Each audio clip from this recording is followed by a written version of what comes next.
Hello, everybody. It is about that time. Sunday, fun day in the house. I'm ready for a little party before we start the week. Miserable Monday coming up. So let's enjoy ourselves while we can, while it lasts.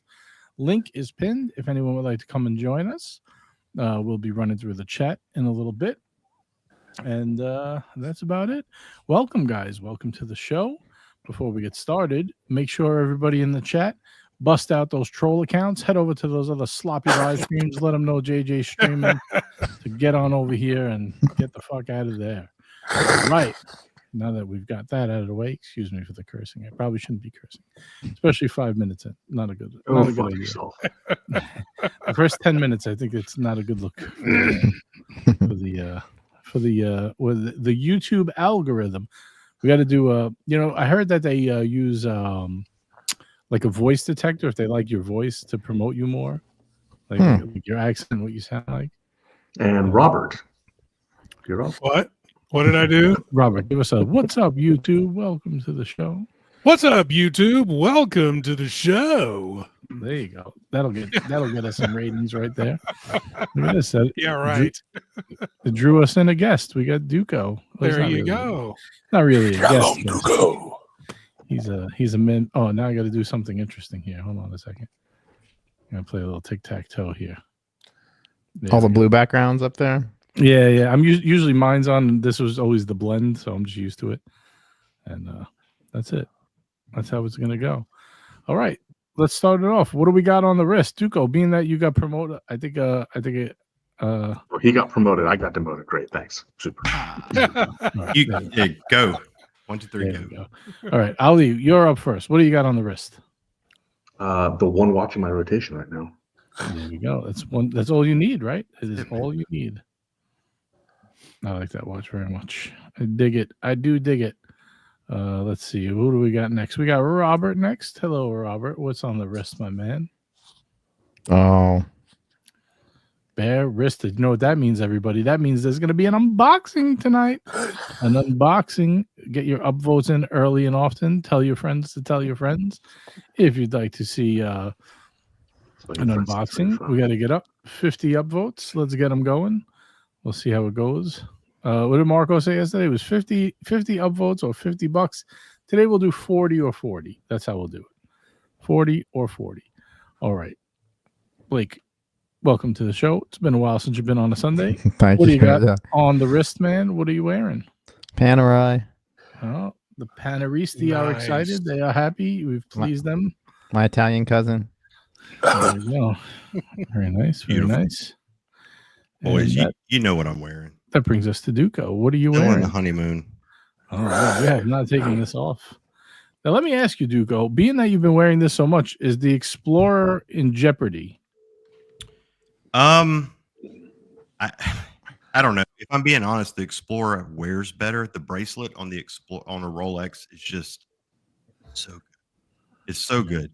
The bracelet on the Ingenieur is good, but it just doesn't compare to the Rolex bracelet.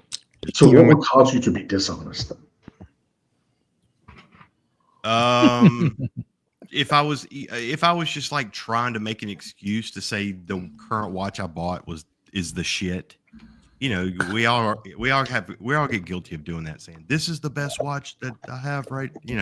I'm never selling this one. Yeah, I'm never selling it, but the Rolex bracelet is better. But I enjoy the watch. It's a quirky watch, at least for me. Even with the micro upgrade? Rolex is still better. Okay. Wow. There you go. That's not at all a surprise, though. I mean, it really shouldn't be. If one company has the absolute most experience on wrists that are going to be high maintenance wrists, it's going to be Rolex. Yep. Especially those lonely wrists, they're high maintenance, right? Mm-hmm. A little plug for Blake there. Make sure you subscribe to Blake over at the Lonely Thank Wrist. you. Appreciate Mitch, what do we got on the wrist today, man? We have an actual You just sounded like the Tasmanian devil. the Baltic Aquascat bronze. Very nice, very nice. I dig it. French. Oui, oui. Oh, it is tiny. See, people thought Ali whispered. Now we got Mitch. Barely has a voice. We got to get them having a back and forth here. Ali, can you give us a little whisper conversation with him? What do you think? Oh, No, I can't. That costs extra. I'm not romancing the stone for free. and before anyone asks, I'm Batman. I'm Batman. At least he knows his place. Yep. Yeah. Hey, listen, we got to wait for them to pay for that. You know what I mean? It's a valuable commodity there. All right, let's run through the chat, see who we got hanging with us. Let a few more people roll in. Come on, guys. Come on in. Come in. The water's warm.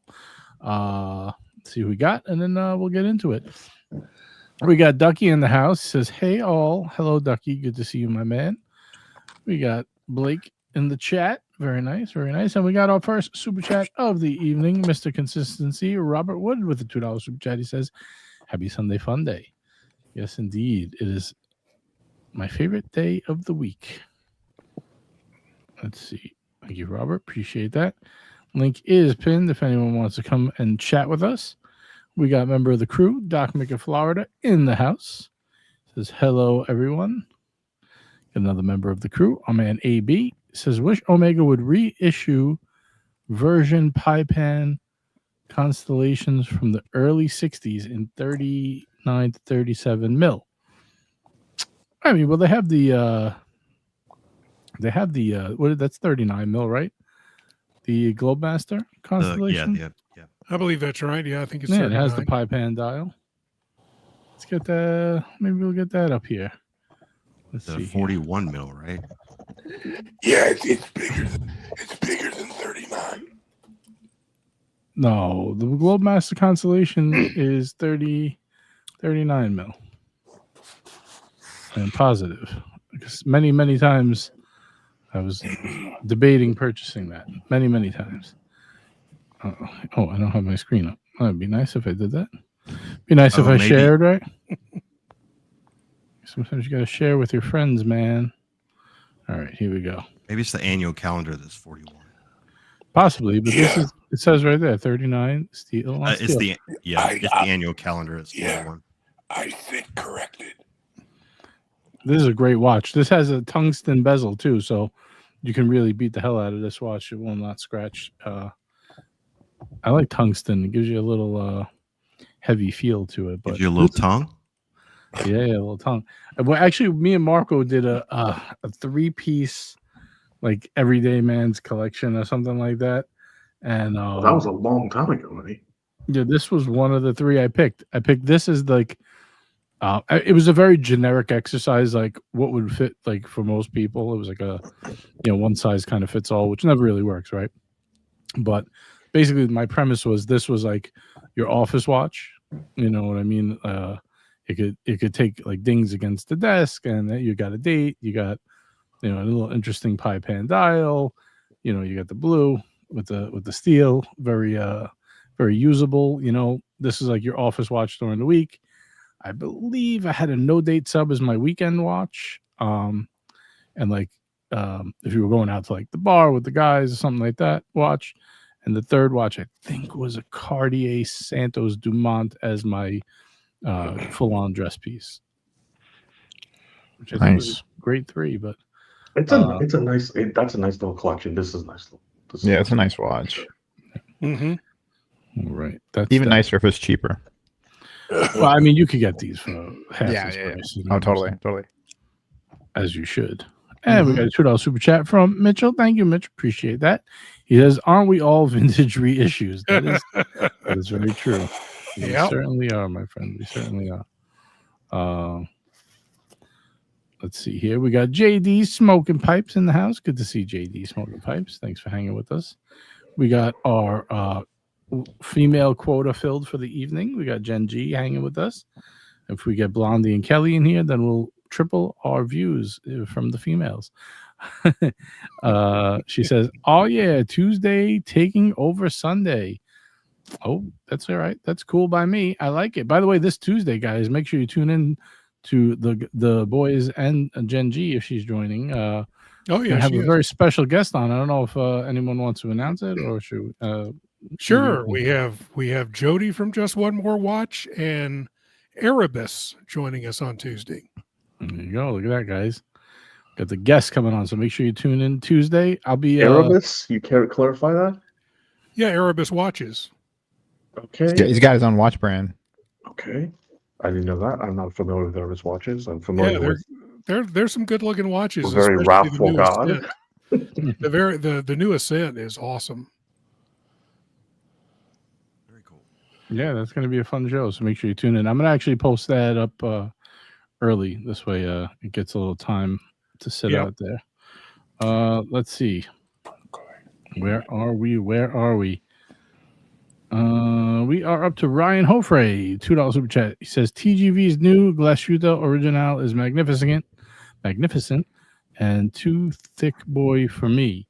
Yeah, I saw that. He got like a Panoramic Inverse or something, and he sold his Submariner. I know it was a Rolex. I can't remember. He sold two Submariners, a Tudor Submariner and a Rolex. And that's all he got was a Glashütte? He must have pocketed the rest. Yeah. I hope that wasn't a straight trade. We got Marcello time in the house. Good to see Marcello. If you guys would like to have Marcello join the panel, you can kick him off for $10. I love that one. I love that one. Let's see. Where are we? Are we up to we got Caliber YQG in the house. Yes, indeed. Let's see. BS says, am I the only one who thinks the Rolex Oyster bracelet isn't the most comfortable? I think they're well made, but they're just okay in terms of comfort. I would say they're very, very comfortable compared to other brands. Are they the most comfortable Rolex? No, probably the least in my mind. I would say Jubilee, President bracelet is definitely more comfortable. Yeah. Oyster Flex is actually no. You know what? It's more comfortable than the Oyster Flex. Oyster Flex digs in a little bit. If you don't get it tight enough, then it like pops up too much. You know, it's got those little fins underneath to give you an air, like an airway. But they definitely dig in a little bit. I'm not a big fan of the Oyster Flex. I'll say that for my particular wrist dimensions, the Oyster is more comfortable than Jubilee. But if I was going to rank most bracelets, right, the Oyster and the Jubilee are more comfortable than most other sports bracelets from every brand I've had on my wrist. There's been a few exceptions. To give Vermont, the one thing that they did well is Vermont and their 43 mil titaniums. That's hands down the most comfortable bracelet I've ever had on my wrist, period. Their 43 mil, that bracelet that they put on those super rings for when they were the 43 mil, really, really comfortable. Then of the like luxury watches, I think that the Royal Oak 41 mil and the Royal Oak jumbo bracelets are more comfortable than the Overseas and the Nautilus. But it is hard to beat either the Oyster or the Jubilee from Rolex. Like really hard to beat. Yeah. I'm a huge fan of the IWC 5 link. I don't know why that doesn't get a top slot up there, but I think it's actually pretty solid. I don't know if I've had any of those or many of them on my wrist to think about it. They're solid. Makes a very, very comfortable bracelet. I think besides Rolex, they're one of the top ones. The Vacheron Overseas was a very comfortable bracelet as well. And that had a great adjustment on there. That watch never gets enough credit for their bracelet. Very well done. All right, let's see. We got Burb throwing some shots at Ali. Rolex discovered that there are 2 dimensions in wrist circumference. There we go. And we got our $5 super chat from Duco. Thank you very much, Duco. We are at goal number 1 of 10. We do appreciate that. He says, upvote for all your dreams to come true. That's right. If you guys upvote, your Rolex AD will call you tomorrow. And if you super chat, he will call you tomorrow with a Daytona. Possibly. Allegedly. Possibly. You're saying there's a chance. It's a 2-tone Daytona. Very possible. It could be. Could be solid gold with diamond bezel. You never know. This is an impressive promise to be making. I like it. Yeah. Let's see. We got Mr. GMT in the house. Welcome, Mr. GMT. Good to see you. He says he got exactly the same watch as me. I don't know what he's talking about. There was a bunch of watches out there. But The GO is what he's talking about. oh, the glass shooter. Yeah. Yeah. Very nice watch. Oh, he's talking about TGV. Gotcha. We got Vimal in the house. Good to see Vimal. He says, "Hola, people. Vintage reissue is a cash grab, but we are watch nerds waiting to be exploited." Absolutely. Yeah. It's like that meme with the little kid throwing the money out the window. You ever see that? Yep. Well, okay, so seriously on this, why vintage reissue? So in all aspects of fashion and society that I can think of, vintage reissue is just a thing. You have country music makes a comeback, like the George Strait style throaty country music makes a comeback. You know, the fashion brands re-release stuff. I mean, Chanel's whole business model is to continue to have vintage inspired everything, right? You have LV brings back vintage logos. Ford wants to bring back the Bronco, the Ford Mustang, and every few years the Shelby releases the Dodge and Ford special edition trucks, vintage. Vintage interiors on the highest end Mercedes Benzes, Lexuses, Aston Martin, the Maybach, that new Maybach, like they have the vintage cues in the new Maybach. I don't know if I consider it a cash grab anymore to be vintage. I think like the nostalgia is actually what consumers want. Mm-hmm. Right. Yeah, I agree with that. So I'm just not sure. I understand what Vimal is saying, but I'm just not sure it's actually a cash grab anymore. I think if they don't do it, a lot of brands that have vintage heritage that people still long for and their children long for, because their children are now 40 and 50-year-old adults who remember when their father or mother had something, that they just totally don't give customers what they want. They don't issue it. Yeah, I think they're in demand. I think, they're making them because people want them, which I guess is a little different than a cash grab, right? But it is easy money. I get his point. It's almost like all the reissues of the movies that we grew up with. It's like they're redoing them all now. That's kind of, I see his point, because to me that's a kind of a cash grab as well. It's like, okay, come on, make something use new and Hollywood. exciting. I can't believe I'm belaboring this point, but it's actually like you brought that up, and that's use Hollywood as an example. So Hollywood started their version of vintage reissues by rebooting and remaking films that in a lot of cases didn't be made. Then what they've done, and I think AMC and Regal and these guys are primarily responsible for it, is that they're just remastering and re-releasing the films in the theaters as they were. They're in a lot of cases, like the Harry Potter stuff, the Star Wars stuff, Indiana Jones stuff. And that's the way to do it. That's the way to do vintage films, is just to remaster and reissue the actual, original, as opposed to remake it. So that's just what we want, with good reason too. It also allows some people who want to get involved in the watch business to produce something that people want while still being able to produce it relatively inexpensively. Yeah. I like the modern twist. Usually they'll take a little thing and modernize it if it's not the movement or anti-magnetics or whatever, and it becomes a little bit more wearable, dare I say. All right, let me see. Let me catch up here. Where are we? We did Duco.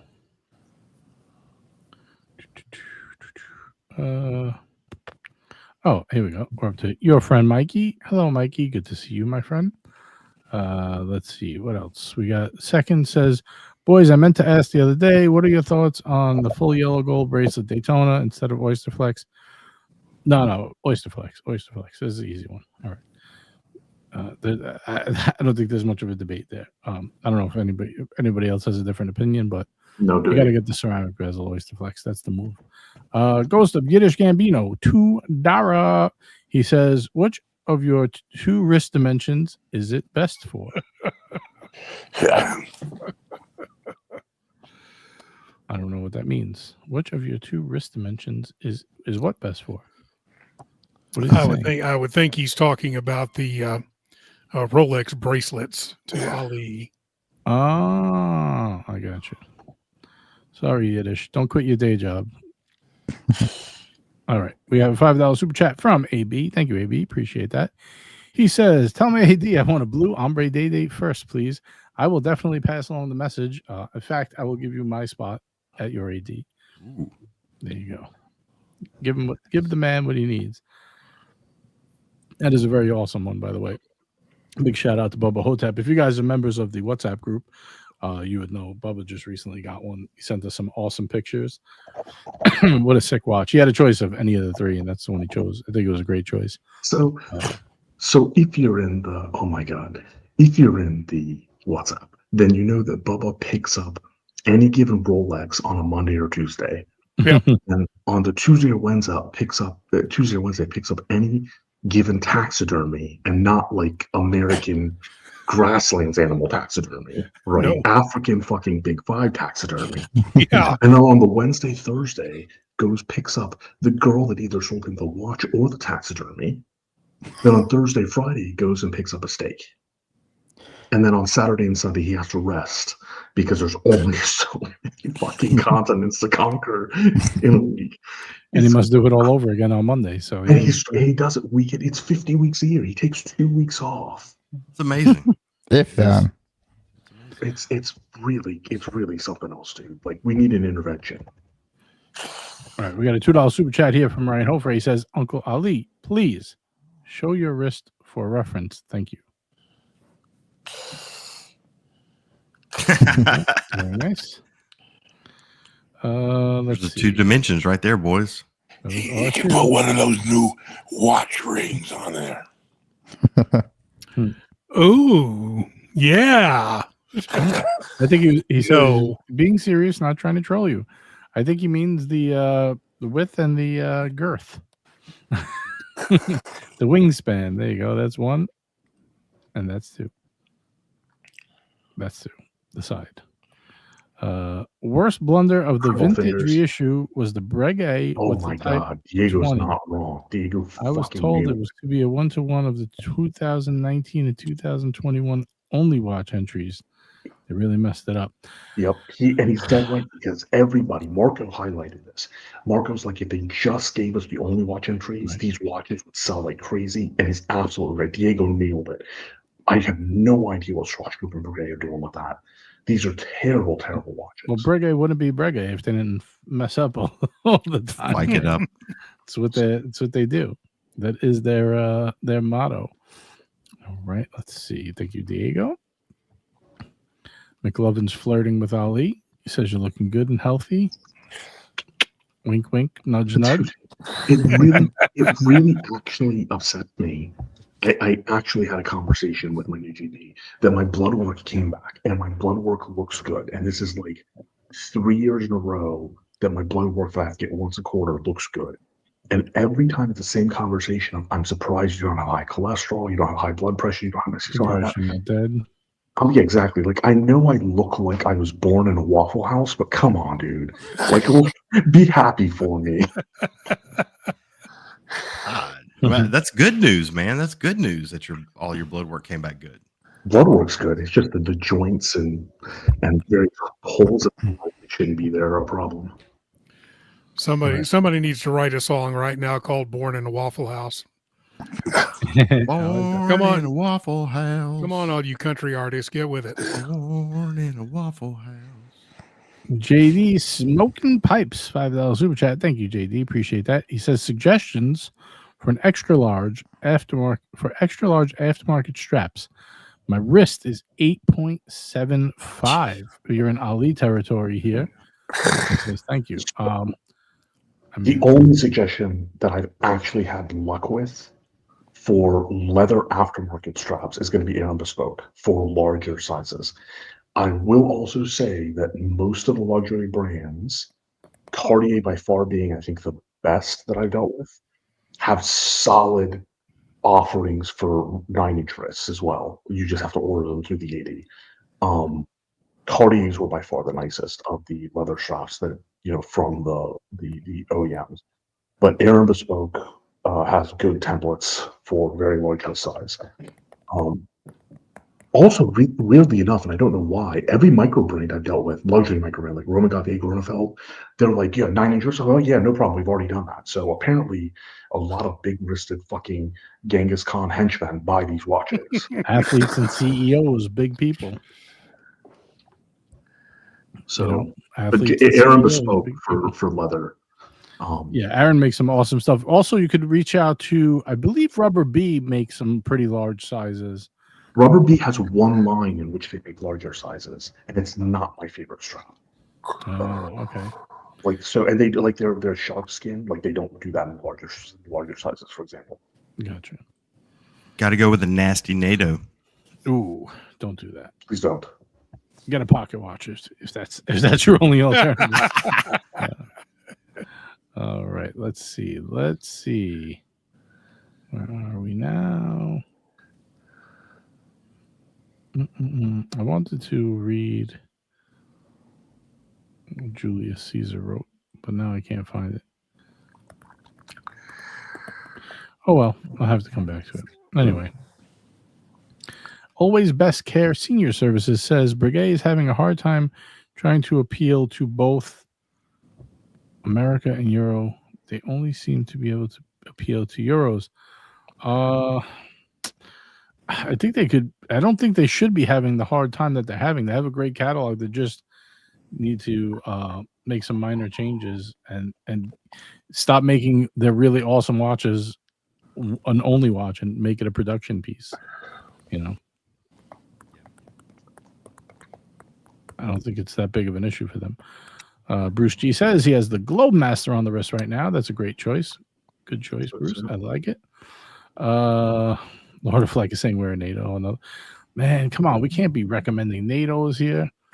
Dude, he's got a tree trunk for a wrist. I mean, there's no only recommend NATOs if maybe like Bark and Jack is on the show because he sells those nasty NATOs. Oh, you know who else you should check out? Check out Deluxe. If you want, I would get the elastic strap. Forget about the NATO strap. It's much better. Deluxe isn't. I actually had good luck with Deluxe in for larger straps as well. That's true. I just haven't used them in a long time. Vamal wants to know, how are your tea levels? Are you drinking tiger blood? These are good questions. We need to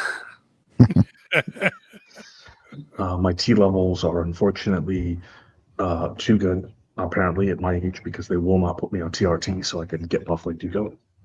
Not that Duco requires TRT. I'm just saying I want to get buff like Duco and I need some anabolic assistance. So if anybody out there wants to trade watches for some Tremblant, some D-Ball, hit me up in the WhatsApp group. So Manny is agreeing with you. He says he has a 9.5. Damn, you guys. Yeah, his wrist is bigger than mine. Jesus. What's he, pro boxer or something? What's going on here, man? You got ankles for wrists, man. Some large wrists. Like I struggle Brian finding Shaw straps. or the Mountain. Yeah. Might as well just use a belt for a watch strap. Brian Shaw, people look at Brian Shaw now because Strongman wasn't nearly as popular.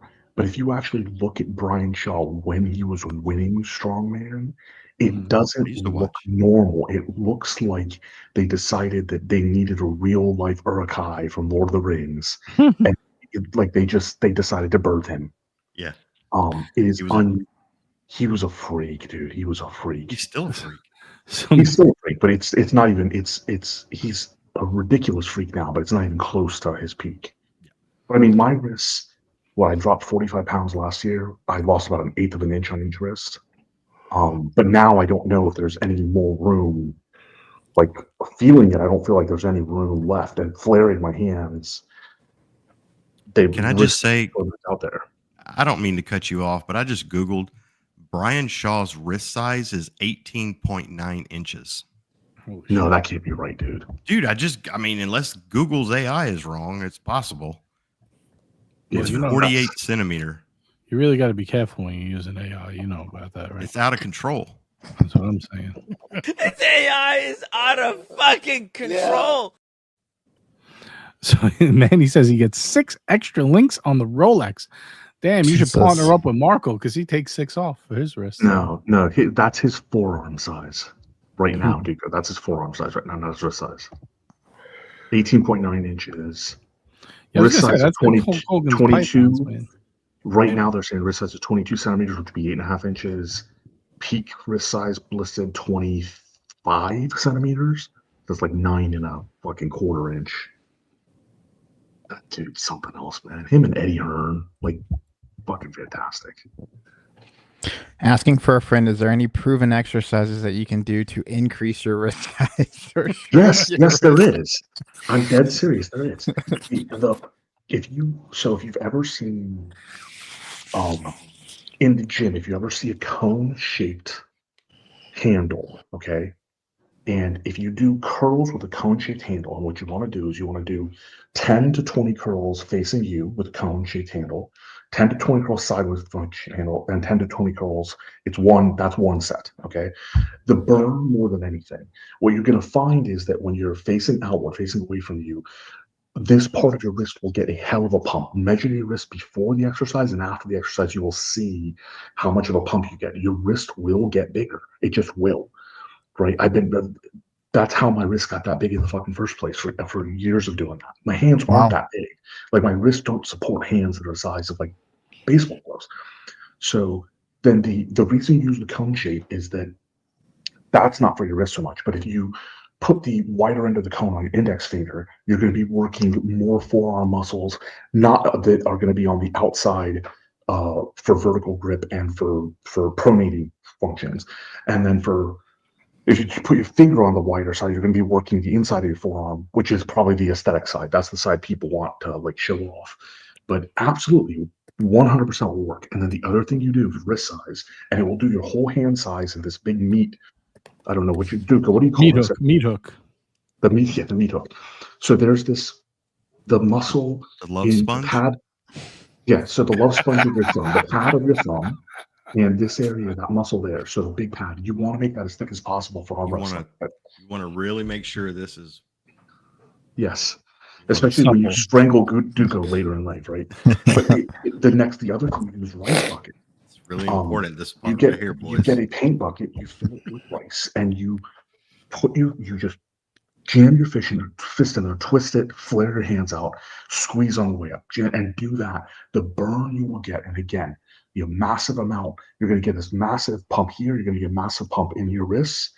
You do that for 6 months, I guarantee you, your wrist size is going to get bigger. Aside from the fact that if you're losing weight at the same time, like, the vascularity looks really impressive. Wow. Like, if you'll have Duco style forms. Speaking of vascular, we got the ghost of Yiddish Gambino with a 15-month member chat. Thank you, sir. Appreciate that. He says there are a number of great custom gator and calf leather strap makers in Vietnam that can be found on eBay. Will make any color, size, or style in the $40 to $75 range. Good quality stuff. Actually, who's really good if you don't want to spend as much? I like Aaron Bespoke. Yeah, he is expensive, but what's his name is really good. Wow, it's slipping my mind. Who did my Panerai straps? Somebody help me here. Etsy. Etsy, no, come on. His son Vern, they're really good people. For those Peter Gunny straps. Gunny straps are very good. I enjoy them. Big shout out to Gunny. They actually gave me a bunch of straps to do like a review for and stuff. I got to do that. They're really nice. But Gunny makes some good stuff. Check out the Gunny website, especially if you have Panerai. He has the 67, the museum style bracelet. Very cool. All right. Vimal with the $2 super chat. He says, I think FP Journe ate Piguet's lunch in complications. Yeah, it's the next iteration. FP Journe kind of ate everybody's lunch in terms of complications, in terms of classic complications, at least. Yeah. He also had a little bit too much claret wine and said some really nasty things to people while he was eating everybody's lunch, allegedly.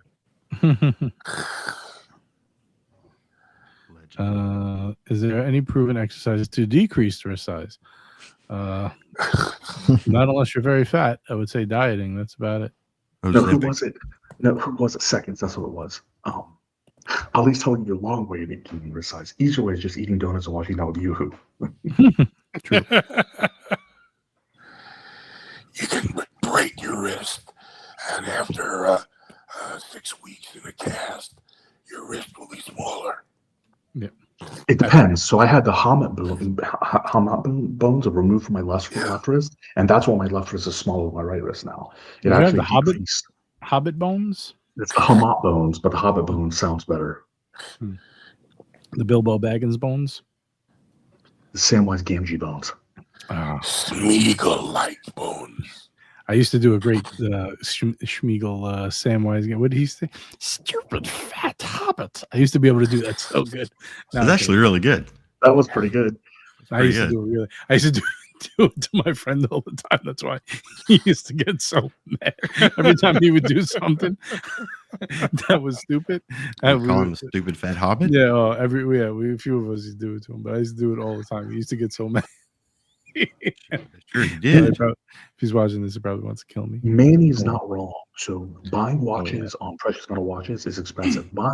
The thing is though, if it's a Vacheron, a Patek, or an AP, it's no longer just expensive. It's straight up extortion.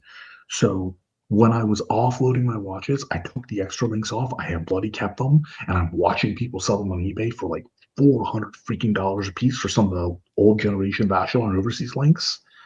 Like, it's bloody extortion, man. Yeah.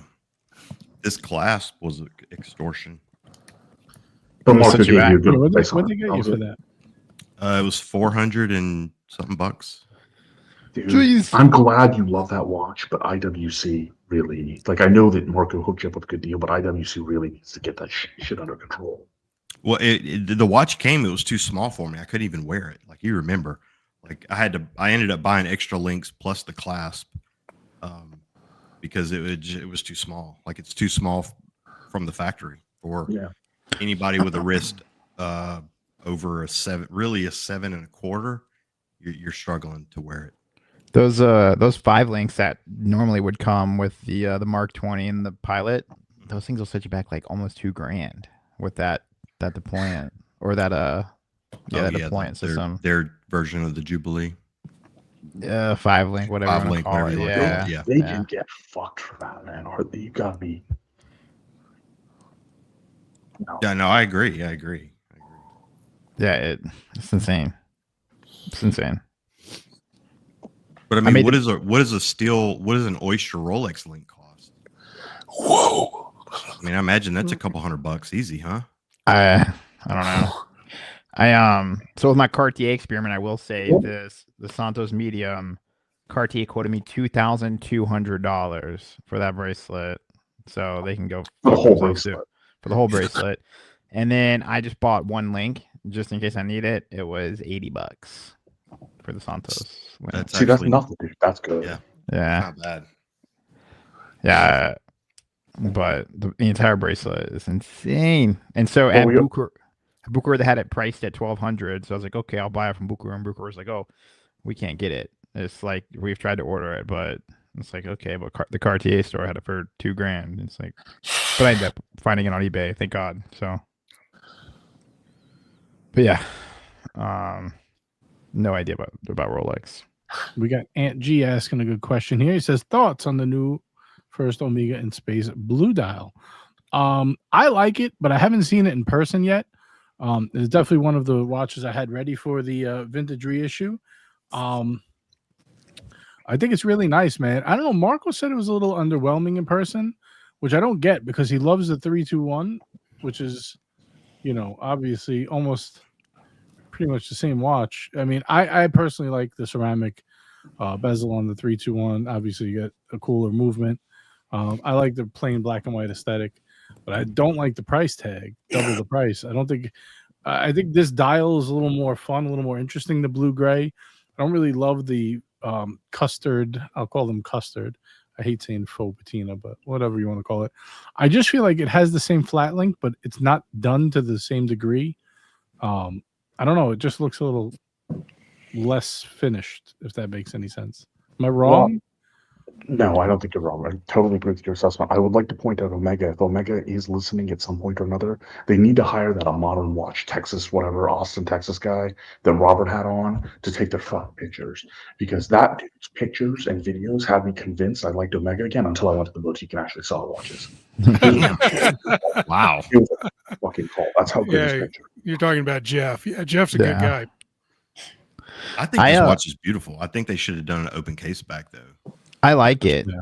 And I think I noticed in real life, like you can't even really tell that it's blue. It looks more blackish. And the size stepping down from 42 to 39, the size is good.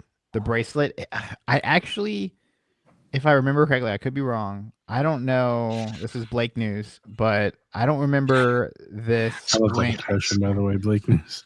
I don't remember this this bracelet having micro adjustment. Could be wrong. I don't know. The newer ones, they started doing that, but that was on the 3861 bracelet. I don't know about these. I really don't know. But with Omega, in Omega fashion, you can purchase an Oh, Julius Caesar says it does. Okay. Yeah, I do agree. It is. It just feels like another Speedmaster.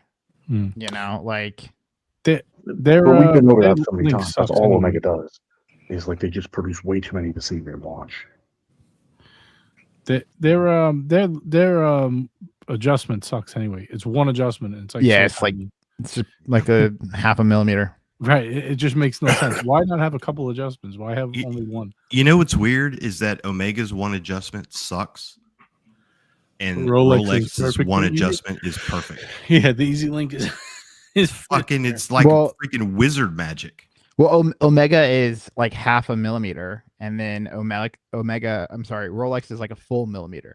Well, then do a full millimeter. Yeah. Yeah, I mean, that's what they should do. I don't know. Ali, I'm going to send you a link if you don't mind. I want to drop it in the chat. Gotcha. It's a Rolex link or an Omega link? It is neither. Is it URL? For any emergency services, please go to URL. I'm going to find out in 1 second, my friend. 1 second. Don't ruin the production here. We got Thomas Burnett in the house. Good to see our man Thomas. He says, I bought straps from a place in Vietnam called HT Straps before. Ben from Aaron Bespoke. Aaron's are the best, but HT straps were a quarter of the price and still quality. I got Python skin from them. I second that. HT straps, they're really good. I got some of my Panerai stuff from them. They're really friendly, really competitive. Yeah, very nice. That. Let me know when you want to pull that link up. Yeah, you could drop it in the chat. By the way, guys, we're trying to. We dropped this in the group earlier. You could drop it in the chat this way. Yeah, so I'm just showing people what we're talking about. We're speaking of Thomas Burnett. Thomas is a friend to everyone on all the shows. We're trying to help him out on his journey to Watches and Wonders this year. He's already crushing it. Obviously, Thomas is well loved in the community, but this is his GoFundMe. Obviously, this was not Thomas's idea, but people want to get him over there. So if you guys want to shoot a little donation, you can make it anonymous. You could not. It's up to you. Any amount of money would be cool. We're going to send Thomas over there.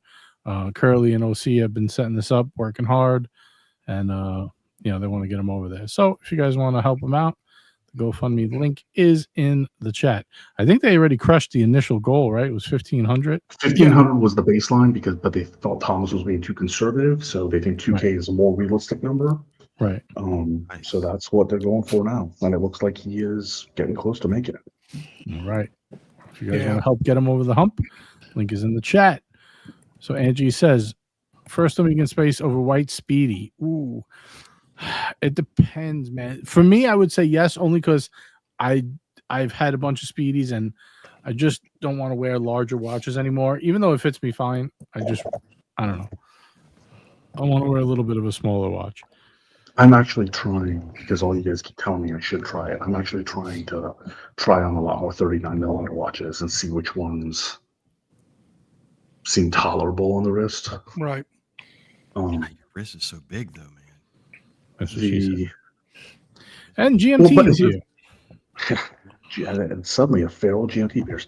Well, I was thinking about it, but then my father has always wore small watches, and like I don't notice it. Like I guess if it's on my own wrist, I notice it a lot. But when he's wearing it, it's just a nice watch.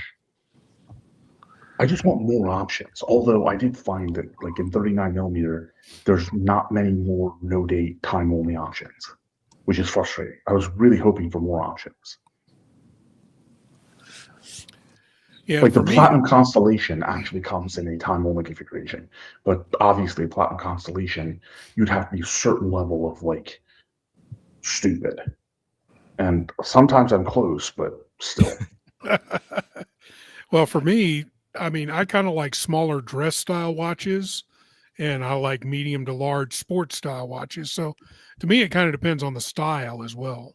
Well, no, dress watches, I've always been comfortable on dress watch if it was 39 mil or 40 mil. Right. Right now, I'm trying to think like if I got a daily beater that was 39 mil, a 39 mil I'd watch time only. Did you say a day date beater? Oh, a day date is a beater as far as I'm concerned. It can be. Okay. Well, no, but I don't.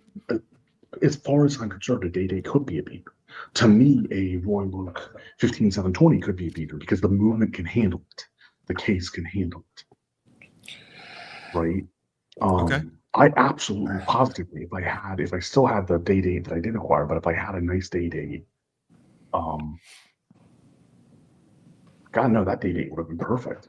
Like I would wear that as a daily. I wouldn't hesitate to wear that as a daily. For what it's worth, this Baltic is 39 millimeters, time only. I've never been able to see a Baltic in person other than a handful of others. There's no no boutique for half these brands, Formex and stuff like that. So there is a boutique in New York, but that won't help you. Hello, Collector Invest. Not right now. Not right now at this point. Oh, I don't think it's here. They're good looking watches for the money.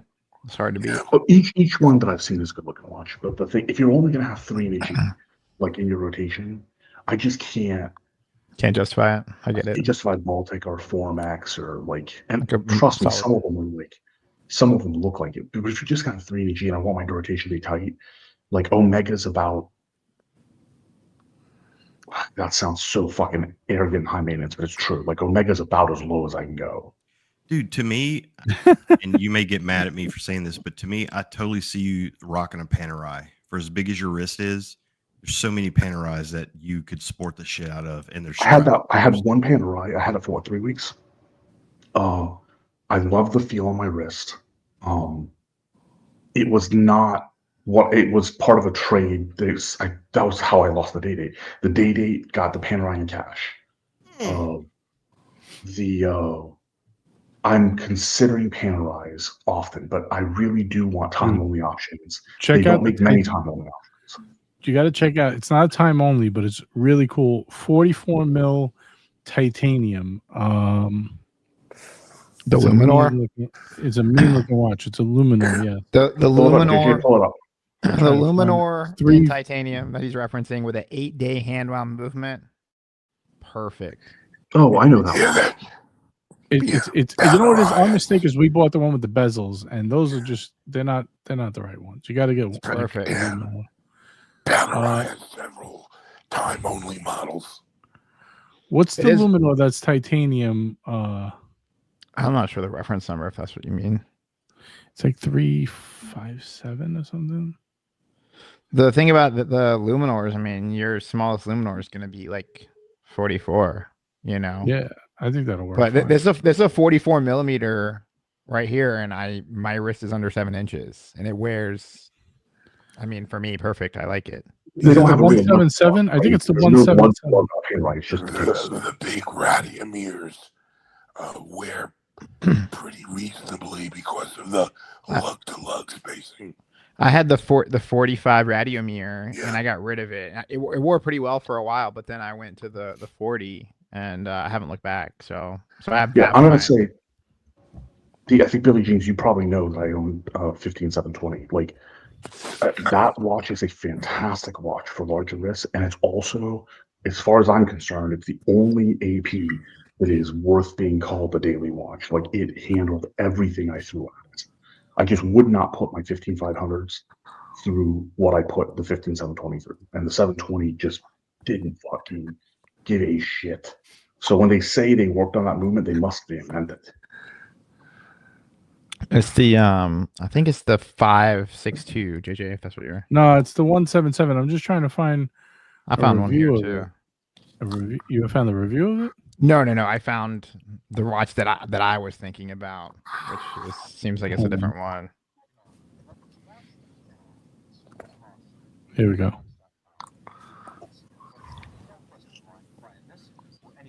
Oh yeah. So there's also this version as well, which is just a time only. It doesn't have the sub-second. Yeah. Do you hear him talking or no? Yeah, I we do hear hear him, him but it's talk. real light. It's thick. That's a thick boy, dude. Yeah. Time only. Yeah, that's weird. I mean, if it fits his wrist, perfect. So wait, Yeah. if you go to the newer in-house movements, that was I think I could be wrong. I think that was in-house and it was a little bit thicker. I mean, you know, They might have a newer, in-house thinner model. I'm not sure, but this one's very nice. Just This light, mean looking. Okay, you got one? yeah, I got one pulled up. So many screens, so little time. Here we go. This one here, the 562. So it's the same thing. It's Yeah, hand no wound, seconds. Right. hand wound, no seconds, and it's definitely the in-house caliber. So, which this thing, I mean, And what's the thickness on this? It's still a thick watch, but Yeah, I'm just curious as how close to 15 is it? let's see. I don't think it's that thick. The other one was just 15. The other one looked like a solid 18. Yeah, that looked like a freaking bag of nickels. Let's see. It's thick, but it's not really like it works with that watch. I love the 177, and the best part is you can pick one up for like probably 3,500. This one says 14. 14. Hegelstrand. I'm gonna have to. Somebody's gonna have to teach me how to pronounce that. Hegelstrand. If you haven't been following along on the show, actually, I'm wearing a Mr. G-Shock, the stupid expensive square right now.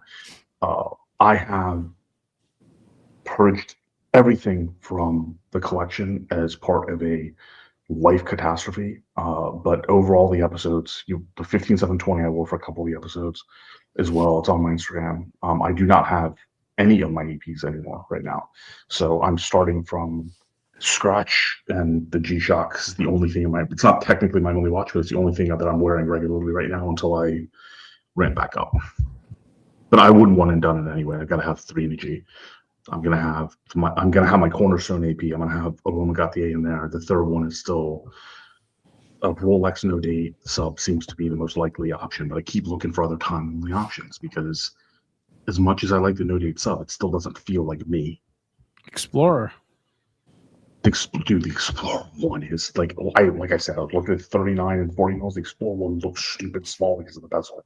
What in the 40? Yeah, what about the 40 looks stupid small because of the bezel. The OP41. The Sea Dweller at 43?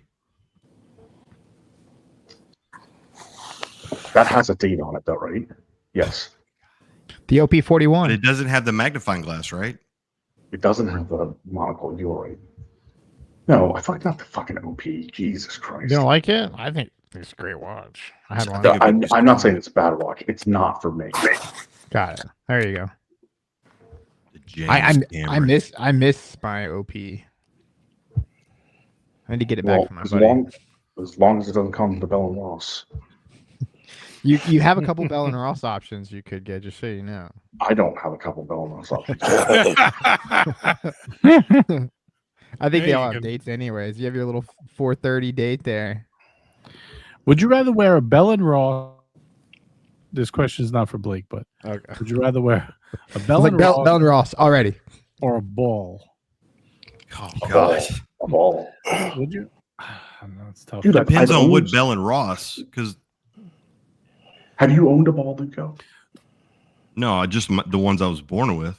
All right, so I've had 2 balls, the Engineer M. Oh, I have 2 I think balls we too. all- What a coincidence. Well, no, in that case, I don't have those same 2 balls, Luco. One of mine was Hey. blown off, Hey, so I boys. don't have one. I've owned 2 ball watches, the Engineer M, which was their in-house movement, and a slightly older model. Now, the case, the way they do the tree involved, the way they do the indices, everything about the watch, both of them I really, really enjoyed, except the current iteration of the bracelet. The current iteration of the bracelet is stupid. The clasp is stupid uncomfortable. The last iteration of the clasp was still very comfortable, but the current iteration of the clasp is stupid uncomfortable. Ball watches, I don't like their marketing. I don't like the ownership group, but I do not think that they are poor watches at all. I definitely like Ball watch more than I like Bell and Ross by an How you order of doing? magnitude. What if they do a collaboration, Ball and Ross? Would you buy that? No. Bell and Ball, a collaboration of Disney ladies' watches. Bell and Ball. I think I obviously you guys know me as a Bell and Ross guy. I don't have a Bell and Ross in my collection anymore, but I think once the Bell and Ross falls down to like its maximum depreciation point, like you could pick up That's today. for like less than $2,000, like fine, cool, and it's ready to be But destroyed. that's a different conversation. And Okay, you can get a so- ceramic for less than $2,000. A ceramic case watch for less than $2,000. But that's a different conversation. There are many watch brands that I think I said this. It might have been on your Tuesday show. I won't judge if I like a watch based on what I can get for it on the gray market. If I'm not willing to pay retail for it, then I just don't want the watch in the first place. Right? That's the way I look at it. So because if I just said what watches are just tremendous values, you're absolutely right. There are a ton of different, like Vermont at this point. Vermont is, as far as I'm concerned, for the aftermarket prices, tremendous value. Probably one of the best values in sports watches. The older Vermont before the rebranding, right? They are amazing watches at the aftermarket prices, but they are psychotic buys at the retail prices. So do you buy pre-owned watches, or is it just not your thing? It's not my preference, but Okay. in part because, so like I waited in line for, say, like AP for a long time. I waited in line for my higher end watches for a long time. So buying them outside of boutique, like I don't need to anymore. Sure. But I think if I was starting over, like with a new brand and I don't have a buy history, then I may consider it, but it also depends. Like for Rolex, regardless if you have a buy history or not, most of the day date models you're gonna wait for. So I would buy the day date model that I want on gray market, stay in line, and when the AD called me, I would pick it up from the AD at retail and then sell the one I bought on the gray market to have my card. Right? That's another option that is totally available. But I'm generally not a pre-market guy for most of the watches I'm interested in. Also, like the Roman Gauthier, there isn't a secondary market for Roman Gauthier. Like so few of them come up, and they're definitely not the ones I want anyway.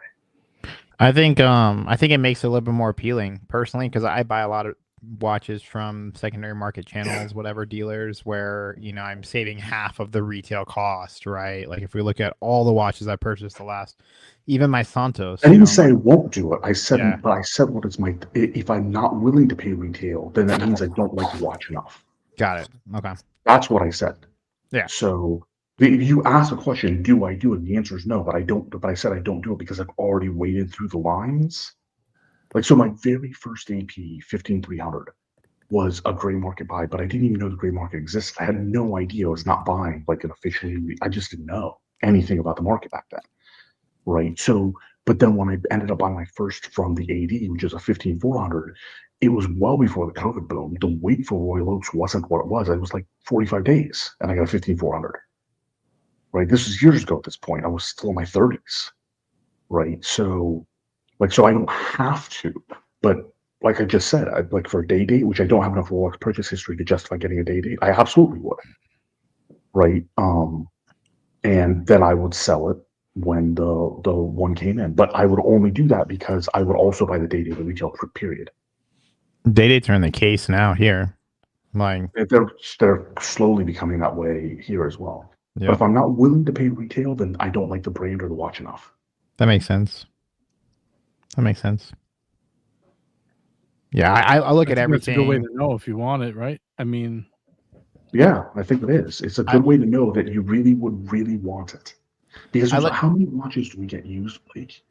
because we're like, oh, this was a tremendous value, and then it ends up leaving our collection really, really soon because we bought it because it was a tremendous value, but it I think wasn't like I think that's for our even more of a reason to buy it, a secondhand watch, right? If you're unsure about it, buy it secondhand, in my opinion, and then you're not going to lose as much when you go to move it. If you buy Yeah, it at but retail and you're uncertain, with your so God point, willing, you'll be a father. God willing, you'll be a father soon. right. But you like my father. No kid listens. I never listened. No kid will ever listen. But every parent says like, don't get something unless you're absolutely sure. Like, don't spend the money unless you're absolutely sure. Everybody makes that mistake constantly. That's the Totally. way. At this point in my watch collection journey, like when I joined the streams, I had 47 or 49 watches. I had everything from Seiko on up. Right. I had all sorts of obscure brands.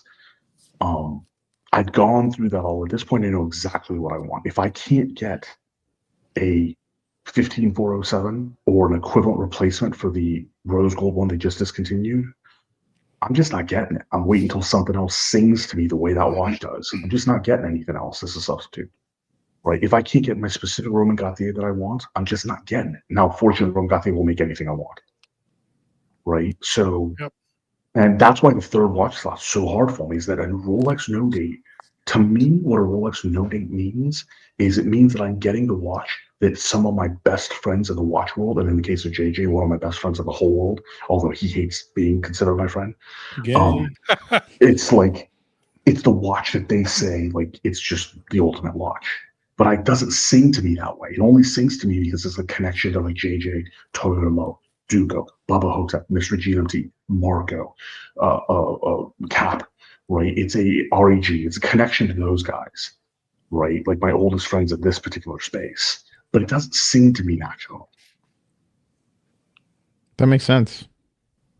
That's the cool thing. I mean, we all have our own journeys here, and we all clash, and we all come back, to the streams, and we all have our own opinions, and yeah, I totally understand, and I yeah, Clash is a strong word. I just think yeah. I mean, we all have our opinions here, right? And we all lean into each other in our own opinions. I mean, I buy everything pre-owned, and but I also like your collection for you. I like the way you do things. Like Cartier. I really love Cartier as a make, but I've never found a Cartier that sits well on my wrist other than the drive, and the drive they discontinued like the year I wanted to get one. But Nate, as a Cartier, like his Cartier obsession, I love it for Nate. Right, for JJ's mold. I love it for Nate. Robert's watches, and like we know he's going to be doing an unboxing. What's the upvote count, by the way? It's still in the 30s, I believe. We got it, guys. We have enough watching to get 50 upvotes for a very unique unboxing opportunity from Robert and his wood. I think we even offered 40. I believe 40 was. We did 40. 40, yeah. It was So it's like 40 upvotes or 40 bucks. Like the Angenoir, I'm not a fan of the original, mostly because of retail price. Duco wears that Angenoir, it fucking looks hot. Even goddamn Bourbon Card has a round Bell & Ross, and I made ruthless fun of it, but it looks damn good.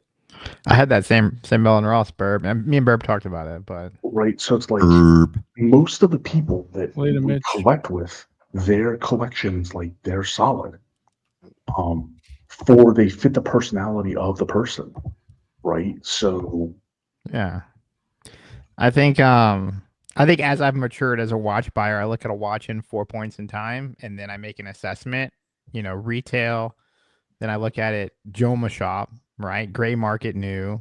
Then I look at it pre-owned, right? With a warranty, and then pre-owned without a warranty. And then I just see like where the differences lie. And then if one falls, okay, it's like if you have a pre-owned without a warranty and you find one pre-owned with a warranty, under the manufacturer's warranty, like, oh, it's like $200. Like, fuck yeah, let's do. I mean, come on, that's a no-brainer, or so that's how I personally. So the way I do it is I go and I'm like, okay, is my wife gonna punch me in the balls? Yes, she will. And then if I'm thinking maybe yes, maybe no, then I'm like, okay, what can I do to make sure she doesn't punch me in the balls? That's how I approach buying watches. Well, so here's the thing, though, Duco. Yes. You've got to add one more variable to that. It doesn't matter if she's going to punch you in the balls because you've already used them. Your daughter's almost 18. That's true. So I it still takes- don't. I still don't want to go through that exercise. Yeah, but it's like you get punched, right? And then you got between 7 and 10 seconds until the reality of it sets in. So you just go through the coping during those 7 or 10 seconds, and then you got 30 seconds to 45 minutes to 9 days of pain, No, like no, depending no. on the quality of punch. No, no. The punch is phase one, and then I've got to hear it for the next however long. It could be months, it could be a year. So you gotta weigh your options, boys. Would you rather get punched in the balls and hear about it for the next 6 months, or well about Bell and Ross for the rest of your life? I'd rather wear a Bell and Ross than hear. Oh man. Duco has No, the spoken. hero being about mad it. at me No for a wonder year. you should No, the just hero be about it, I by understand. your, I'm glad he clarified wife, that. jewelry. Because no punch would scare me enough. But No, hearing yeah, about the rest the of my punch life is would. fine. It's having to get. Yeah, no, I'd rather wear the Bell and Ross. I'd wear the Bell. I'd sport the shit out of that Bell and Ross. Not to have to hear about it. Did you One guys and see, done, Bell and Ross. Did you guys see TPG's new watch? Mm-mm. Bale and Ross. Did he get a Bell and Ross? A Bale and Ross. Bale and Ross. Oh, okay. TPG. TPG, not TG, not Tristana Blake. Not the urban Yeah. gentry. Oh, yeah. I don't know the two. I know the urban gentry. I thought. No, No, TPG. he was Timepiece TPG. Timepiece gentleman. gentleman. Oh, okay. All right, so here we go. Big George, NY, $2 super chat. It says SD4000 Ali, all you. Toyota Mo has been pitching me that watch since the beginning of fucking time. If I break down and get a watch with a date, that's the watch I'm gonna get. Is that the 40 mil ceramic? That's the I 40 think you mil, need yeah. to get an AP, an independent, and a Rolex because everybody needs a Rolex. That's where I'm at. Like the AP is my cornerstone. The independent Roman got the A. Right. And the Rolex no date, it's like that seems likely because it's the best no date I've come across. I would normally say a Patek, but I know you don't like Patek, so I'll go independent. What about like a Moser Pioneer or something? This is what's gonna. So no, Moser watches was a Jean Carry Moser. I did put the Pioneers and the Evo Pioneers and stuff on my wrist. Once they were on my wrist, they definitely are not for me. They are. So there's a level of classiness that certain watches reach that then make me look dumber than I already look. I don't know how else to explain it. Right. What? So it's like the Roman Gothi's micro or Logical One, as much as I like them, they make me look dumber than I already look. Now the Continuum in sports watch works, right? Which is one of the things I admire about Vacheron and frankly old JLC when they still had the older Master Geographic series, is that they produce dress watches that for whatever reason fit every man, like literally every man. Nobody looks stupid wearing a Vacheron dress watch, right? Even a corner watch, which is 38.5 millimeters, I don't look stupid wearing one. So there's a certain design that those guys get. But yeah, no. I mean, for me, AP, Roman Gauthier, the Rolex is the likely third spot. Panerai is one of the choices for the third spot. Omega's a choice for the third spot. Vacheron's a choice for the third spot if I get a dress watch for the third spot. Right, but the third spot to me has got to be my daily beater. And it would be excessively weird for me to wear a dress watch as my daily beater. What about the Big Pilot 43, which does not have a date? IWC and I don't get along at all. Okay. Fair enough. Although they did open an IWC boutique. I shouldn't say although. So I was told for sure I would revise my opinion when I went to the IWC boutique that they opened in Tampa. I did. Not only did I not revise my opinion, but they are worse than the dicks they were before. So I asked, so they're perpetual, right? They're perpetual Big Pilot. They had two of them there. And I asked a very simple question about the ears that they put on it. They're like, oh, it's a unique IWC only design. I'm like, Omega just literally released two watches with the same damn design. Like, it's all over the goddamn Watch World News. It's certainly not unique IWC. And I have the same complaint. It breaks the moon phase. It doesn't look right because they don't have a moon texture or anything on it. Right? I don't know. You know what I'm talking about? You're talking about the one with the northern and southern hemisphere moon phase? Yes. Right. Yeah. So IWC has on their perpetual, has the same thing. It's not labeled northern and southern, but it's the same design. So I was like, I was asking, like, are there variants of this? Or like, and they just kept telling me over and over again, this is unique to IWC. It is you know, everybody loves this sort of thing. I'm like, well, clearly I don't love it. I'm just asking you a damn question. The guy was like overwhelmed because I guess he was new and he was trying to give me the Watches and Wonders spiel. But I'm like, I already know all this. I don't need you to read me the book. Like, I have specific questions and I want to fill in the rest. But the girl was a complete, like, C word. I was like shocked. Like, the level of arrogance was AP Switzerland boutique level of arrogance. Like, you're just IWC. Who the hell do you think you are? It's weird how these fucking sales associates will fuck something like that up for all of us, you know? Like I've thought that too, where I've went into a boutique and I've been like, okay, this person is clearly here to shed light on this brand in a good way, and they just fuck it up, you know? It's weird, but I mean, I've turned on IWC recently, and I used to hate IWC, and now I have 3, and yeah, no looking back. So Yeah, I mean, it's I like IWC. I just picked up one. I think it's great. I love my IWC, and I got it at a great price, $3,500. Yeah, it has an off-the-shelf movement. That's fine. Easy to service. there you go. Take it anywhere and get it fixed. It's not a fancy watch. It's a field watch. You know. I've said over and over again, JJ, I've said it on there. My dislike for IWC is somewhat irrational, but it's the same dislike I have for Goyard. Like, if your customer service or if your sales associates repeatedly treat me that bad, I want nothing to do with you. Like, Goyard makes fantastic stuff, but Farrell LePage, right? I love Farrell LePage more than Goyard because they don't treat me like a piece of shit. Berluti, I love more than all of them in that space. I think now I haven't had bad luck with AP, but like Swiss, who I trust implicitly, AP treats Swiss like shit, and Swiss is, dude, he is a watch prophet, right? He is constellation fucking Swiss as far as I'm concerned. You don't treat him poorly, right? So my dislike for Patek, I think, is rational, but my dislike for IWC is somewhat irrational. I think, you know, like during, you know, we can look back at the COVID era where all these brands were essentially like douchey as hell and, you know, stuck up and going through this weird phase where saying, oh, you should be lucky I'm calling you for this watch. You know, they had this arrogant sense, and now with the market falling down, a lot of these brands are getting humbled by the market, you know, and now they realize that they can't treat their customers like shit or they're going to fucking have none, you know? And that's exactly what happened to me with IWC. Like, I had a terrible service experience. I had a terrible experience with the CEO. He called me based on, you know, my feedback on my service, and anyways, and now, I mean, yeah, I mean, it's totally 180, you know. I met the right person at the brand who literally was like guaranteeing me that I'd have a great experience. And yeah. So I think, you know, now times are changing where brands are starting to realize that they just can't be douches anymore. I think you're right. I think it definitely, like, there's brands have had various windows of opportunity to improve their behavior. But I just, you know, IWC hasn't done it for me yet. My dislike for Patek is, as far as I'm concerned, perfectly rational. But like Roman Gauthier, as far as I'm concerned, like Gronefeld, when I went to Gronefeld, they were still using an AD model. So my experience with Gronefeld was the ADs. I haven't dealt with Gronefeld directly.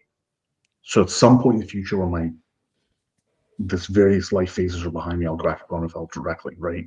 But Roman Gauthier, I bought my Continuum for Roman Gauthier.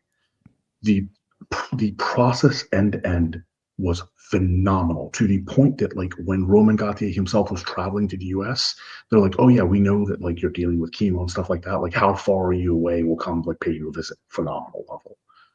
Like, just the nicest goddamn people, dude. Right now, their watches are obviously, like, you know, the precious metal watches, the platinum watches. So these were $90,000 watches. So my watch was not an inexpensive watch, but phenomenal level of customer care, right? Without having any of the arrogance or pretentiousness. And speaking of arrogance and pretentiousness, we got Mr. GMT. Love Mr. GMT. Mr. GMT, we need you to hop on. It's been a while. We need to chat. I want to give you my love. I even paid him a compliment a few minutes ago. You missed it. What? I have a lot to offer you, Mr. GMT. I need you on the panel. He says, don't look back. Just eye forward and stay sexy. I think it's just look forward and stay sexy. Thank you, Mr. GMT. Appreciate that. Love our GMT.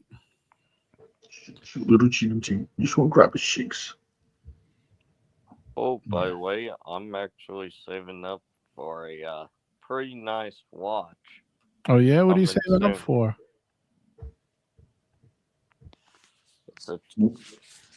Starts with a T. That's it. So Does it end with a Udor? an Udor.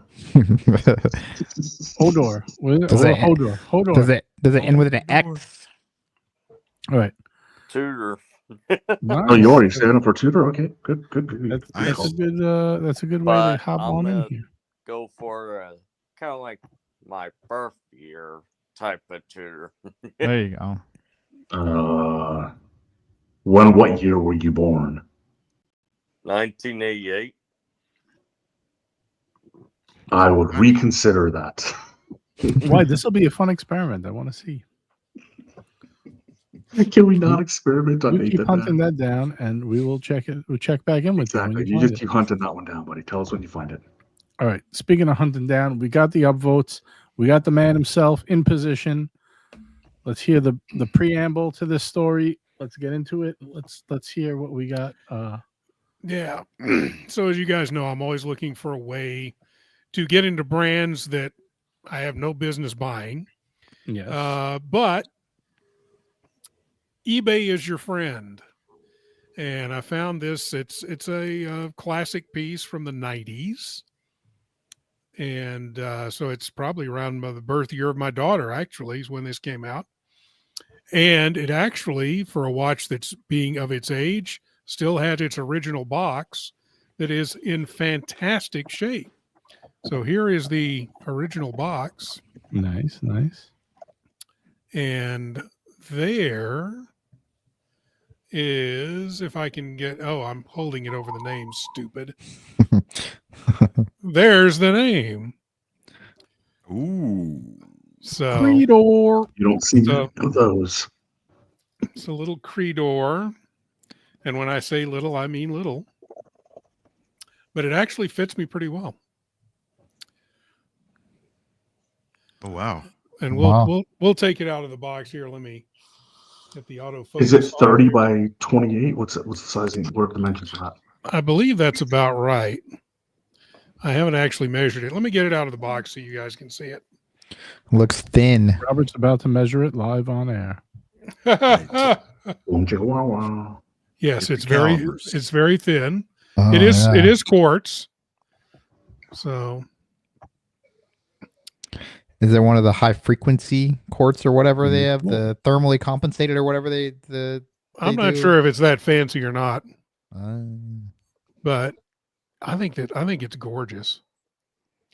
And I mean, look at the finishing for a 1990s watch, mid 90s watch. beautiful. The The body dial Credor, is yeah. awesome. Like the finishing one's going to be insane. That's awesome. Yeah. Is that So the- Congratulations, man. That's awesome. Is that the I think factory it's- strap? no, it's a new strap, and I've actually ordered a new mesh bracelet for it as well. That will be in Tuesday, but we'll put it on here. We'll show you how it wears. Yeah, let's see it, man. Let's see it on the wrist. Big Joe says Credor tank. Very nice. DP likes it. Very nice. So Oh, fits you well. if I can get it the right direction to where you can actually see the damn thing. Robert's we go. doing the butcher Yeah, roll. that's right now. awesome. You know the butcher roll? It does fit you well. The Yeah. butcher roll, you're right. Yeah. He is doing the butcher roll. Yeah, I mean, You got to use the other hand Funny. for assistance. so there you Looks go, good. boys. Yeah, I mean it fits pretty well. It's one of those things where when you first put it on, it looks really small, right? And when I first tried it on, when I picked it up, I had on my turtle, which is a big watch. And then I put this on and I'm like, wow, that looks small.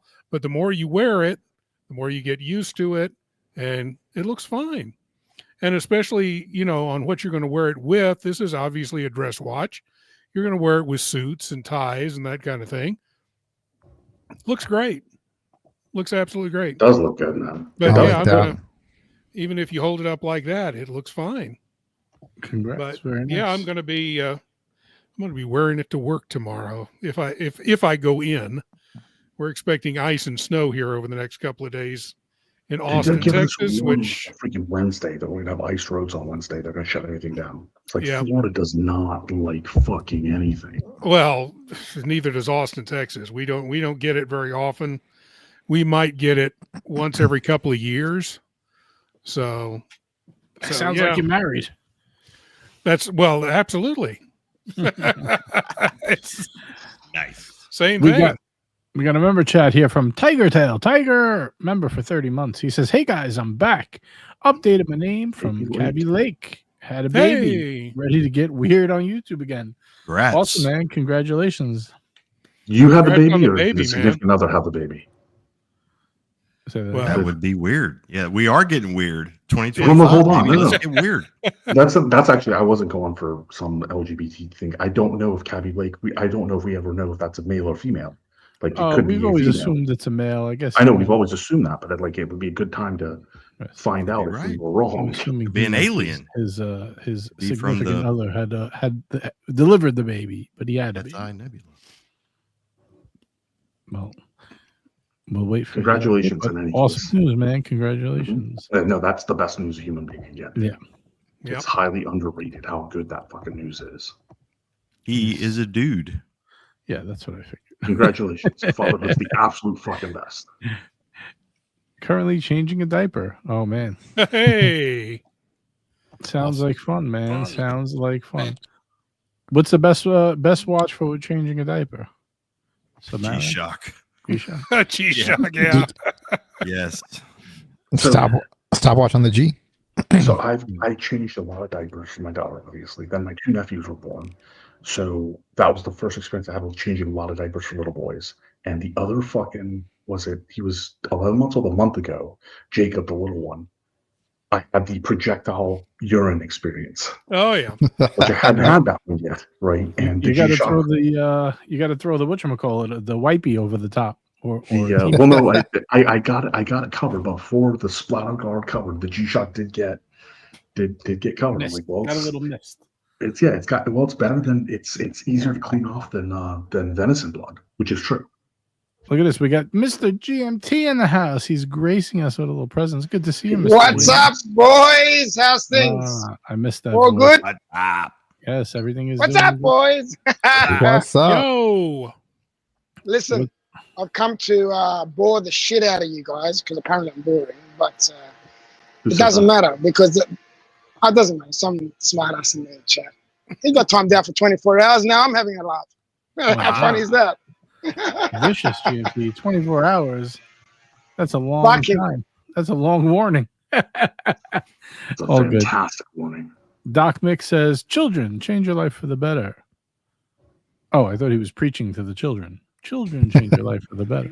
Yes. No drugs. No drugs. Live long and have more children. Doc Mick posted so many pictures of Satan. Oh, that was great. The And the Satan things pictures I'm like, are excellent. the Satan picture. I'm like, somebody's got to give OC some SPF fucking 30 because he's starting to look the part. All right, hang on here. We got very generous 5 gifted memberships from our man Tiger Tail, aka Cabby Lake. Glad to have you back, my friend.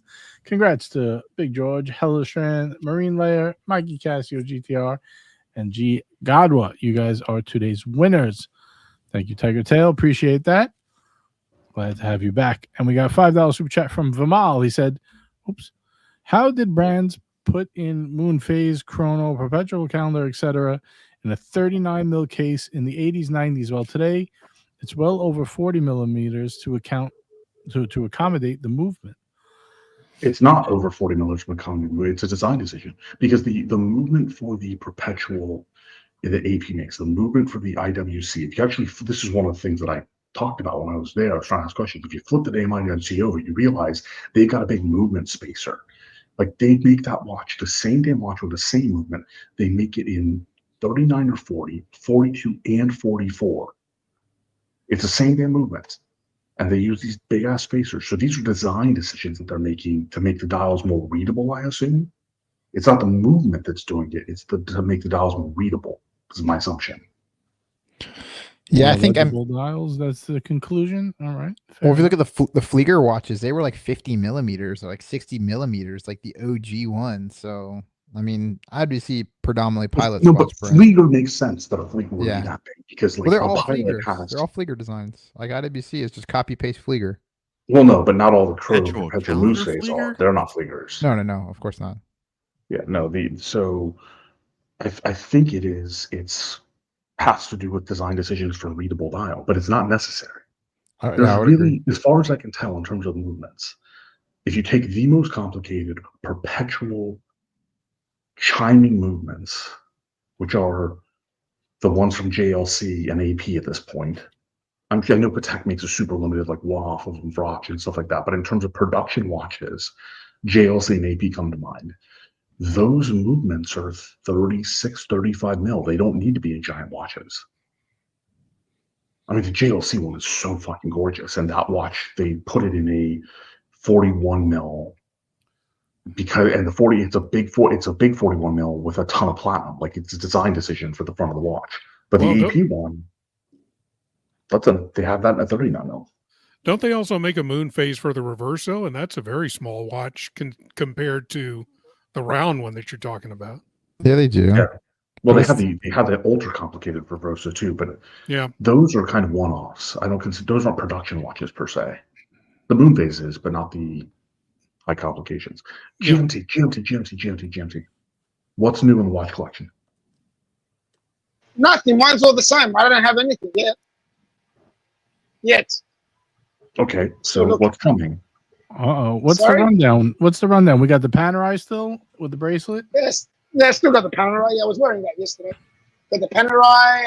I've got the Patek Luna, which TGV has got exactly the same one as mine, but my leather strap is fucking far and few between better than his. Much nicer, right? Much nicer strap. Yeah. Your strap is the strap you gave me is definitely better than any strap or strap-on that he'll ever have. Anyway, but yeah, everything else is pretty much the same.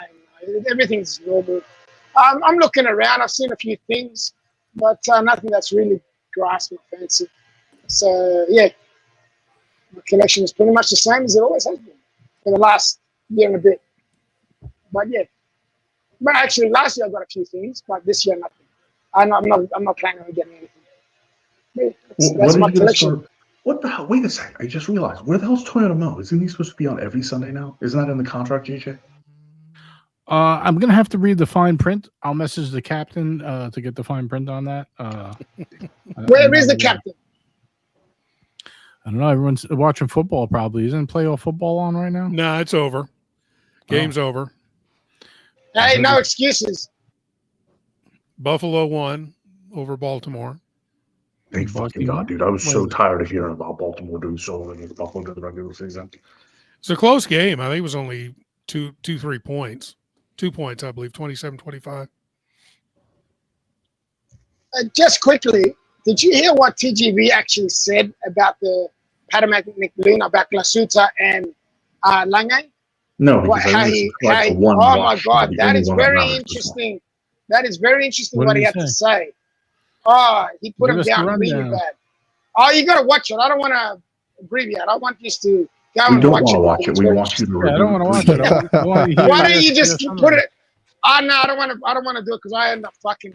But you guys, if you get a chance to pull up that little clip of when he said it, what he said, very interesting what he had to say. And there's going to be a lot of pissed off people out there that have the long head. But yeah, very interesting what he had to say.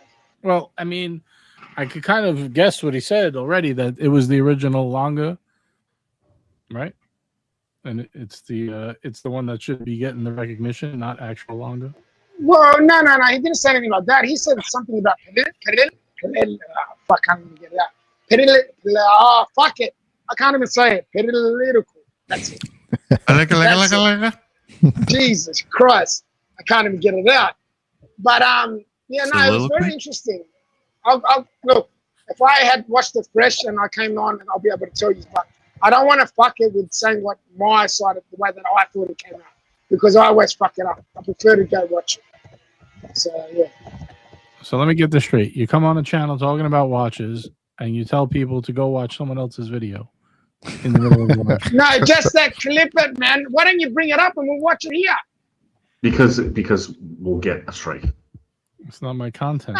No, one little thing. You're allowed to bring up a small clip. Yeah, you should be allowed to, but apparently there are some walrus hybrid Australian Brisbane fucks that go around and issue false claims or use their proxy friends to issue false claims against beloved channels. Yeah, I'm not taking any chances with all the trolls out there. Can't do it. Which is fair enough. Fair enough. Yeah. I mean, all it does is hurt the guys who probably want to see that, but hey, what can you do? Some people don't care. There you go. Basically snobs by ALS. See, I would... Okay. Julius Caesar's summarizing course basically snobs by ALS, right? Now, there's an argument to be made that basically snobs by a lot of different watches, right? I think the hardest brand to make is Rolex, because a lot of people, they'll do the Omega comparison to Rolex and be like, only snobbish elites will buy Rolex. I don't think that's a fair comparison. I think Rolex kind of earned their stripes in that space. ALS for me, if it's not the Zeitwerk, honestly, I like the Glashütte versions of almost all the other watches better. Obviously, nobody else has a Zeitwerk. Right. So for me, it's not necessarily a snob thing because they offer the Zeitwerk and it's really an unparalleled watch. Right. At least that's my take on it. And like, so I reckon that would look really nice on the wrist too. They're a big watch, thick and big. The Zeitwerk, like I don't like the in-betweens. I like no date watches, and then I like fairly complicated watches or unique versions of complications. Like the Day-Date to me is still the Rolex Day-Date to me is still the pinnacle of luxury watches. It's a very simple, just a Day-Date complication, but it's the perfect execution of the Day-Date complication as far as I'm concerned. And then I like perpetuals, and then I like minute repeaters, right? There are certain chronograph mono pushers. I like them because they're mono pushers. Like certain unique or Zinger's chronographs, I like those. Singer's chronographs, I like those. So the Zeitwerk, yeah, I would do something for the right Zeitwerk. Something unholy in GMT, probably to you, since you're the only one we can do unholy things. Better watch your ass, GMT. Sorry, I missed that. What did you say, Ali? He just wants to hear you say it again. Yeah, he just wants to hear me say it again. Yeah. The Zeitwerk is no, the Datagraph. The Datagraph doesn't do it for me. The Datagraph's not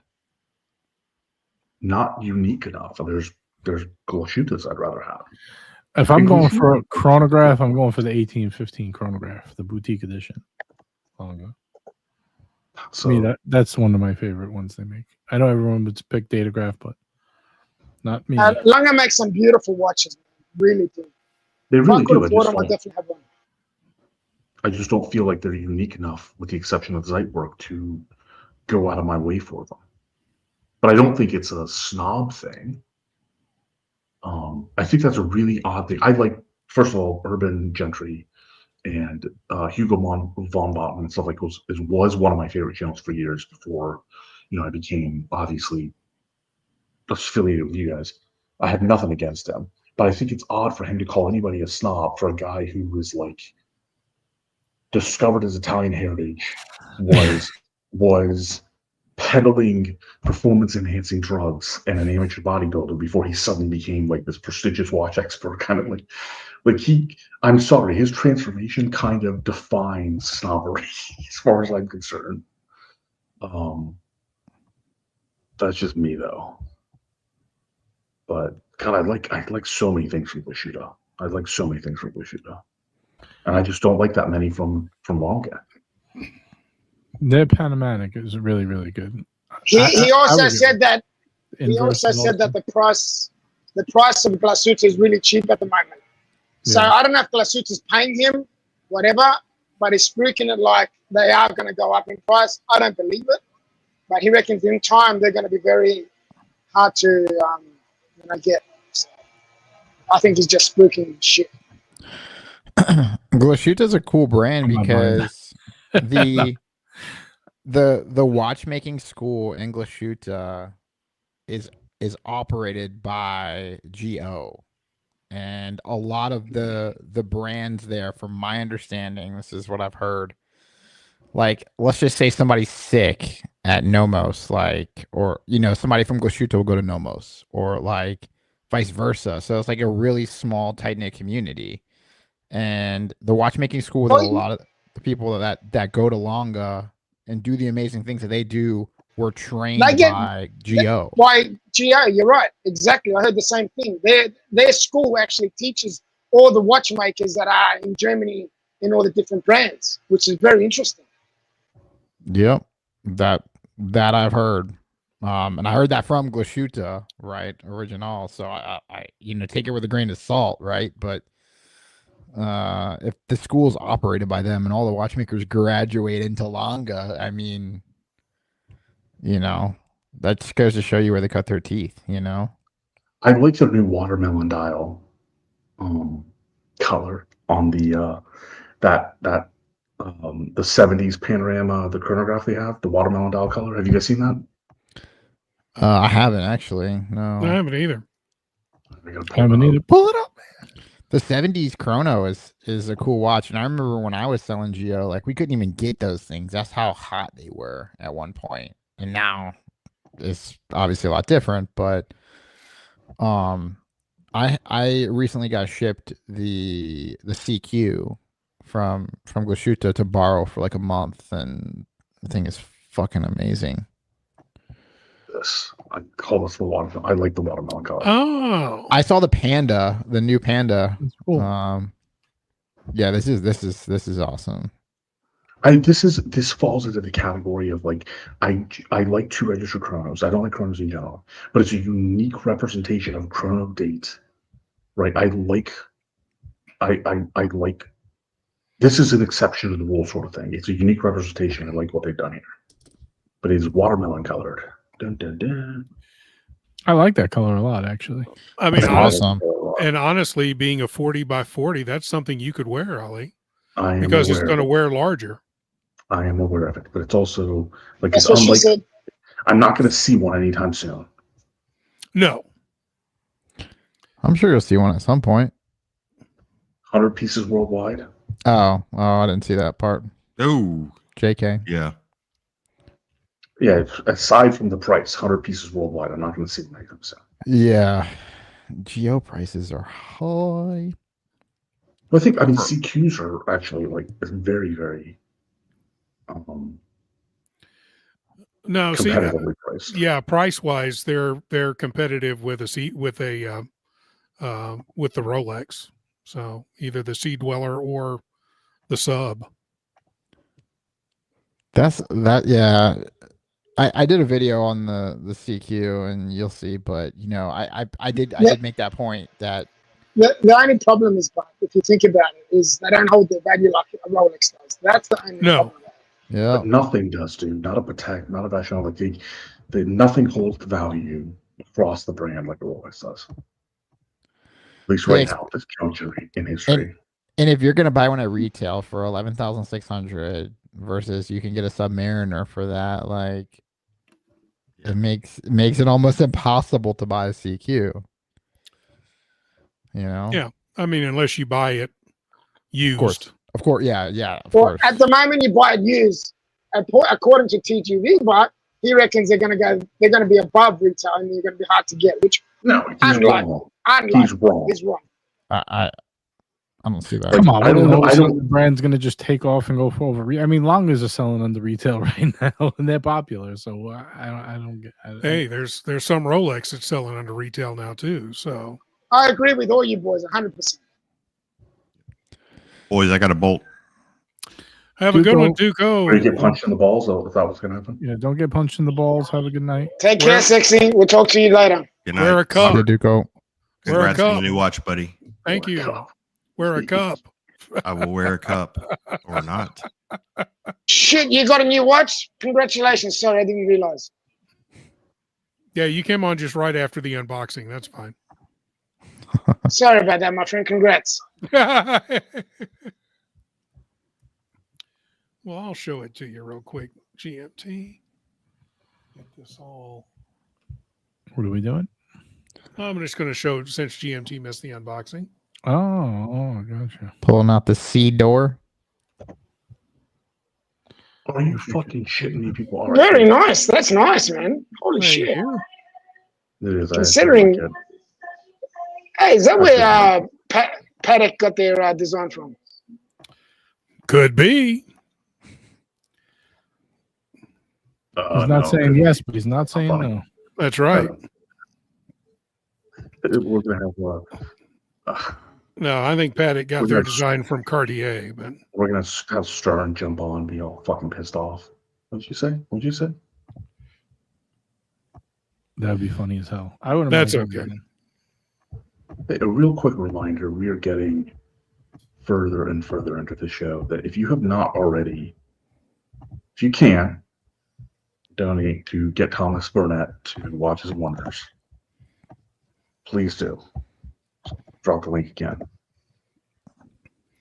But the meter has not moved since the show came on. So yeah, we So- could very easily meet the goal by the end of the show. Just if I just gave $25. If y'all all give $25, you got the goal. just a thought. Does No pressure. No pressure. We put it out there. If people want to do it, they do it. If they don't, dude, the hotels in Geneva for watching wonders are fucking crazy. Like $300, $400 a night. I think Jamie was going to help out there, but I'm not going to. I missed that part of the franchise club, Cush Club, whatever it is at the moment, Brandon. Yeah, it's crazy. They're starting to ramp up now, the prices. So what's that? Prices for what? hotels. Hotels yeah. in Geneva. 400 a night, 300, 400. Yeah. JJ, are you going this year? Because I think Marco's going. No, I'm not going. Not unless Marco wants to take me as his assistant drink holder, like Red Shovel. If he wants to do So that. you want to be the caddy? Is that what you're saying? Yeah, I want to be the drink caddy. I'd be interested if I could be the drink caddy. I think there's going to be a lot of people because I was talking to Cap. I think Cap. Cap's trying to go. I'll be there. I know Marco. And then Cap was saying there's like a whole crew or something that might be going. So Oh, there's a few people from the States going, that's for sure.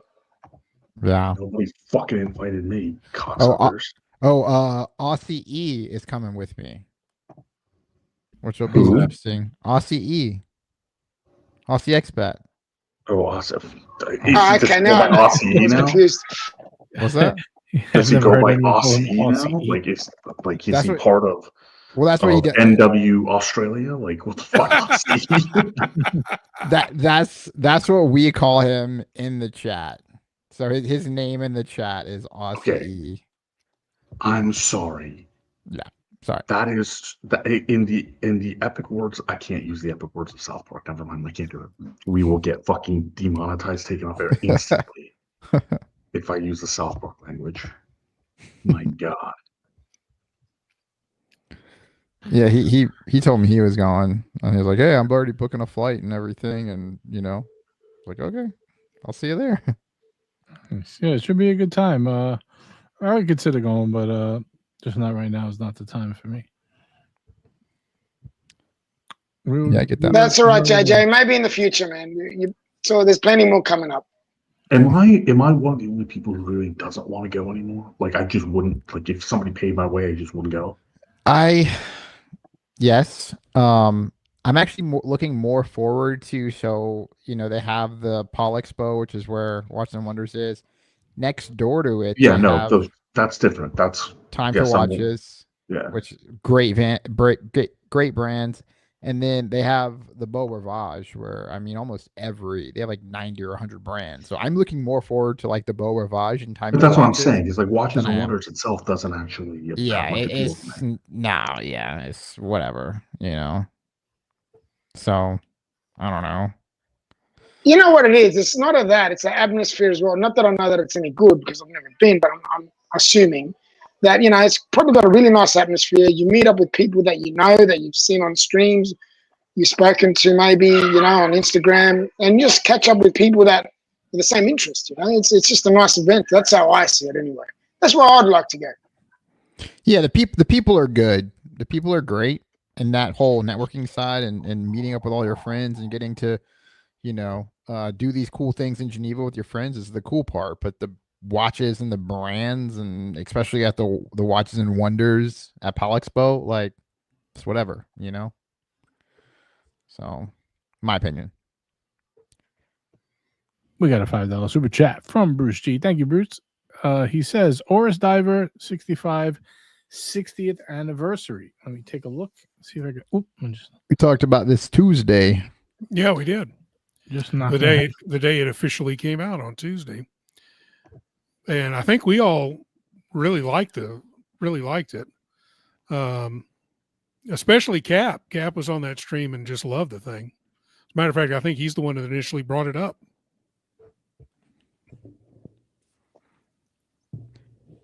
That was where we were talking about the other one in the chat today, JJ.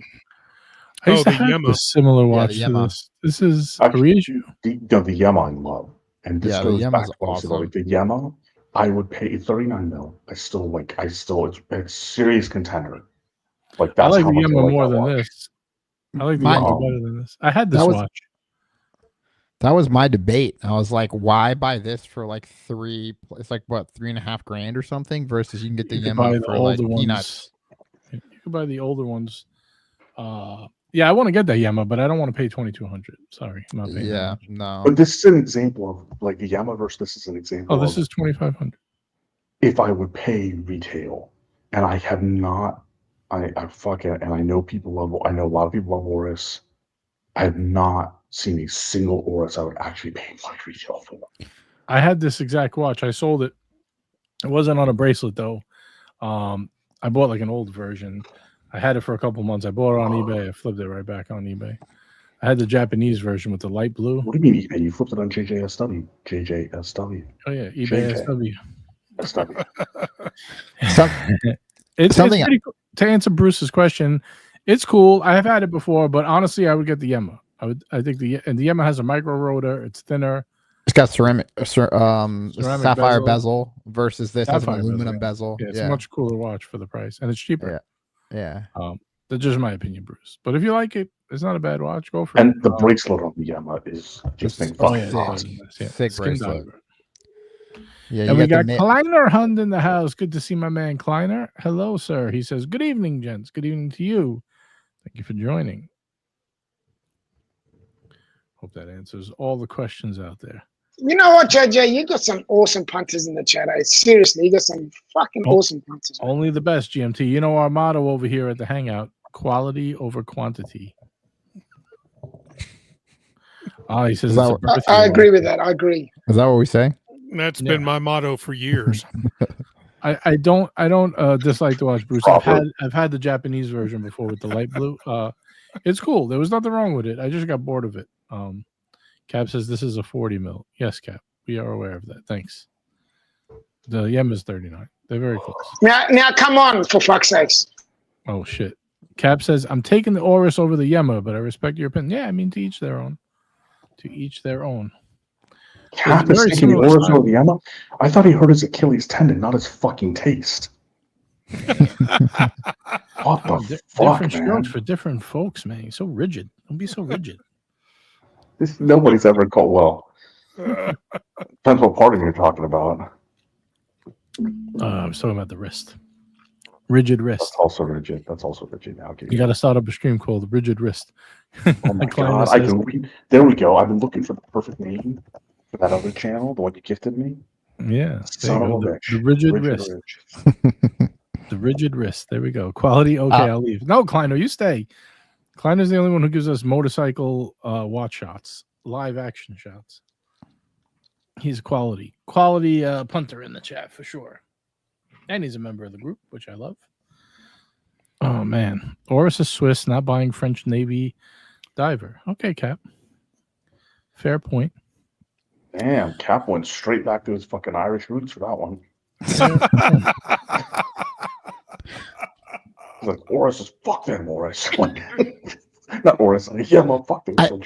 I think now in 2025 there is other regions that make just as good watches. I mean, if not better than Swiss watches. You know what I do like about this? I like that it says waterproof underneath Oris. I've never seen that before. What does that mean? We brought that up. I brought that Yeah, up. it's so it's an exact copy of the original. We're talking about vintage reissues, perfect watch to bring up, and the original said waterproof, so that's what they put on this one. Obviously, a lot of brands, because of legal reasons, who got sued over saying waterproof instead of water resistant when their watches sprung a leak, and obviously it wasn't waterproof. That's why they use water resistant these days. But this is an identical copy of the 1965 version. I think it's a little bit bigger. The case is a little bit bigger, but everything else is identical copy. Modern proportioned. Right. It's a great watch. I mean, Cap, are you seriously going to buy it? He was talking about it on Tuesday, thinking about buying it. Cap, you know what I'm going to say? Just buy the fucking thing already and be done with it. If you're seriously going to buy it, Cap, just reach out to me. Or reach out. I got some friendly Oris people. Very friendly. Reach around.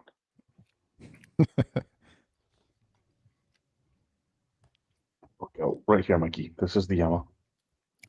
Yeah, baby. So good. Look at that bracelet, man. This design is just so fucking good as far as I'm concerned. Like the hands, the indices, the vintage tones, obviously the bracelet. Like this design is so fucking good. Yeah. Oh yeah. Way better. Cap, how do you not like this better? Come on, man. Well, no, because I have the Oris. Hey, whoa, you're breaking up, Cap. You're breaking up, buddy. Look how thin that is. Is it bad? How's my reception? You sound like you're an underwater robot right now.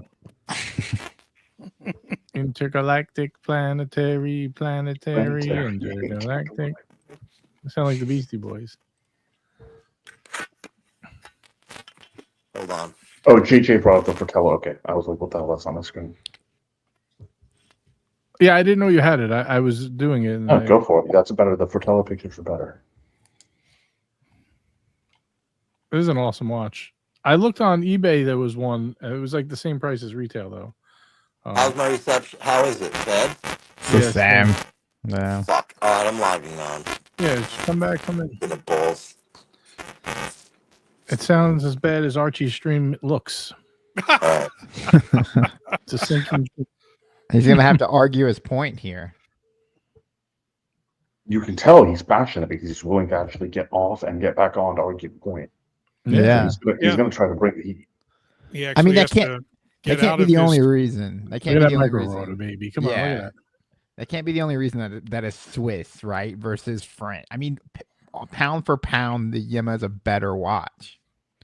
You know. Look, the Swiss.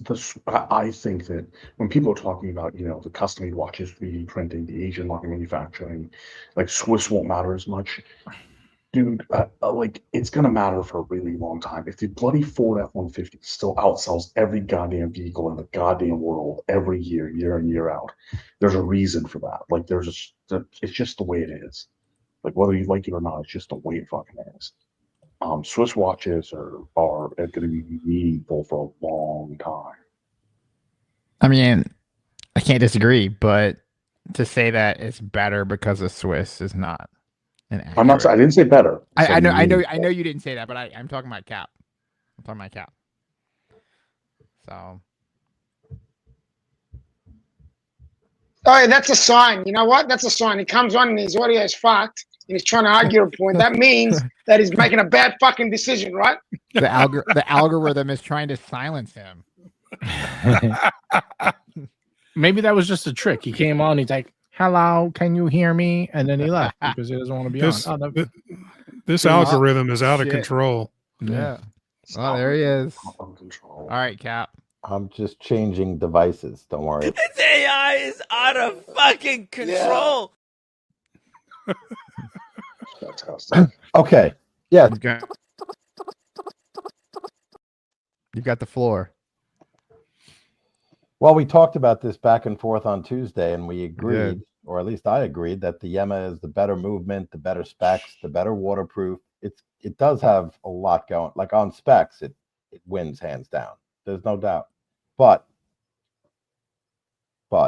the Oris, well, I had the Oris, and so I gifted it to my nephew. The Oris I had, though, had the Retro 369, but was a blue dial.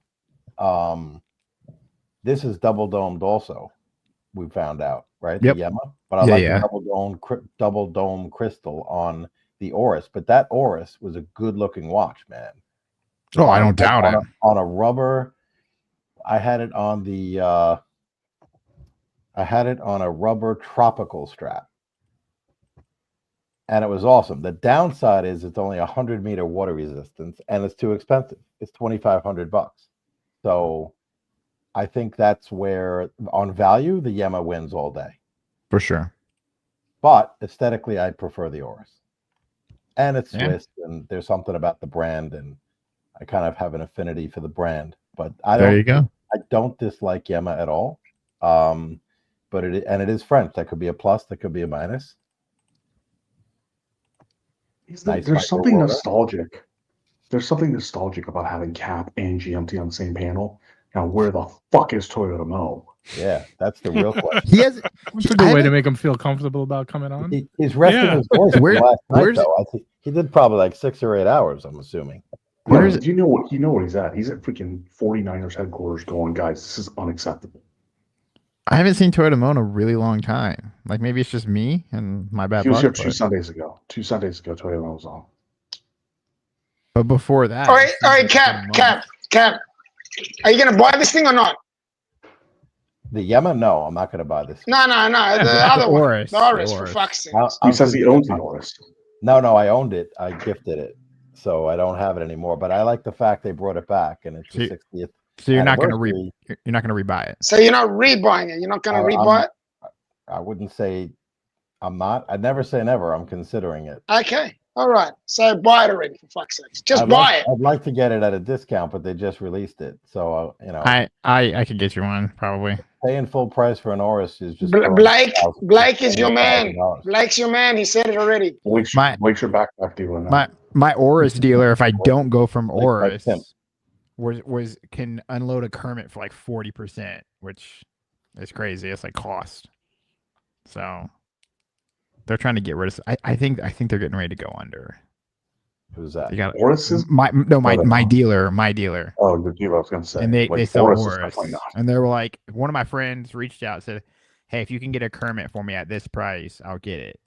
And so I reached out to my dealer and I said, "Hey, like my boy wants an Oris Kermit. Here's how much he's willing to pay." They're like, "This is how much we'll do." Boom, 40%. And I was like, "Okay, cool." And I was like, and I know that the owner's been having some interfamily issues because he's doing operations, but technically his sister like owns the store, and she has more equity, and she just wants the shit gone.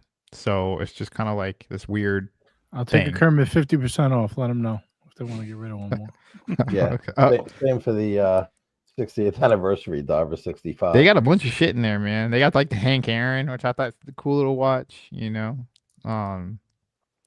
no, yeah. I can. Cap, that's a sign, bro. You gotta buy it. Yeah, I'm waiting for TGV to talk about it.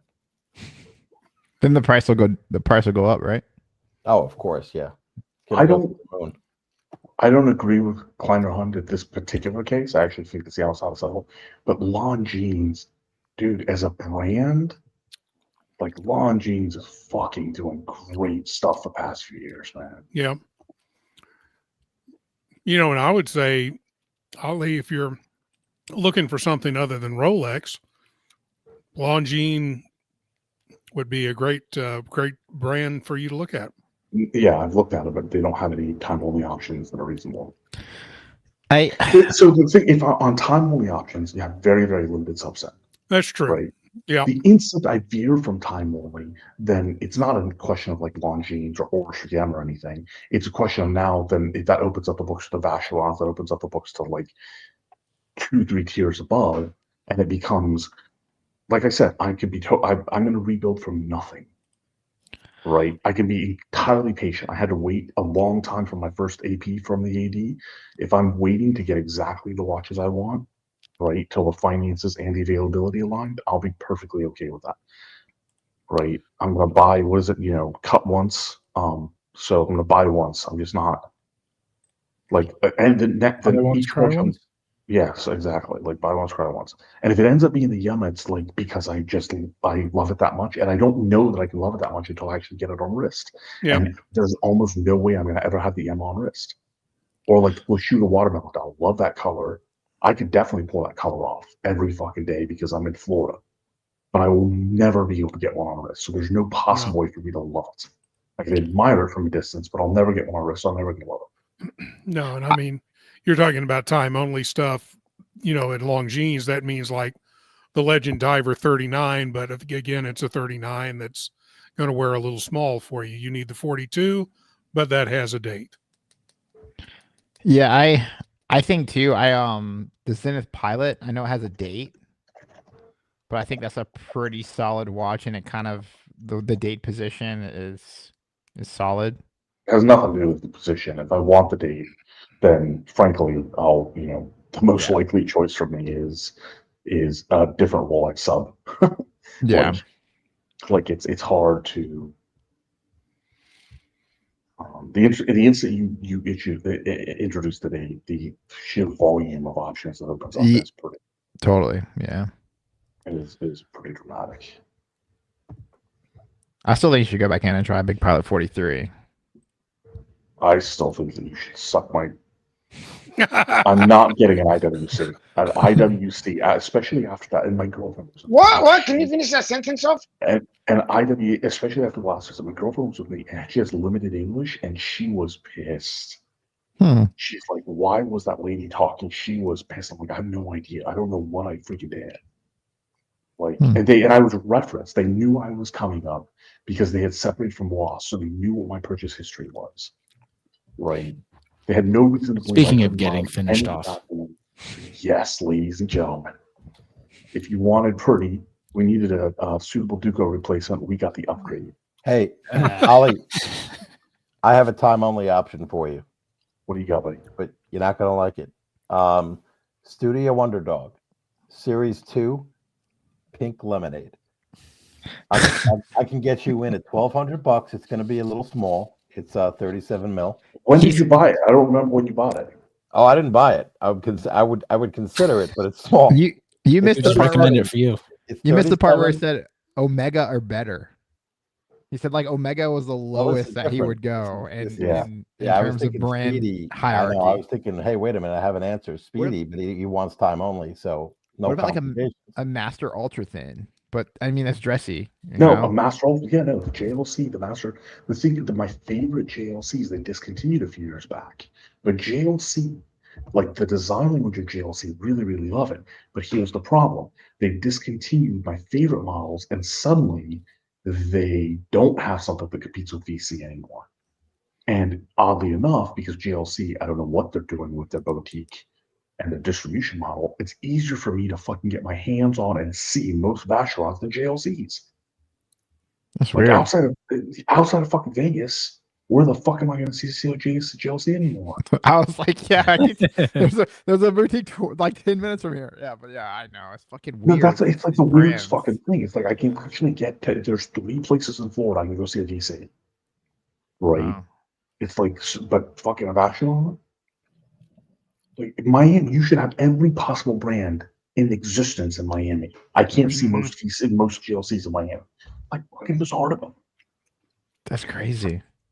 Because, yeah, I think they have a boutique in Miami, don't they? JLC. They had. I don't know if they still do. Birmingham. Wrist check. Yeah, doesn't JLC doesn't seem to be like a Miami brand, really, right? Very nice. They're guy. Their customers are in Miami Focus, though. focus. Traveling through. Let me see where our maison. Let's see where they're at. We have Marco. Hey man. Hey man. Hey, And I- Hey, buddy. man. And I've been checking in and out periodically. Why They have one in not Miami. an Omega Seamaster no date? So I have something fundamental in a beetle watch nowadays. If it doesn't have a ceramic or a sapphire, doesn't. Dude. They have one in Palm Beach. Wherever that is. West Palm doesn't count as far as I'm concerned. All right. Well, it just says So- Palm Beach. I don't know if it's West Palm or what. It just says It would be the Palm. I know where it would be. I may the next time I'm down that way, maybe I'll take a look at them.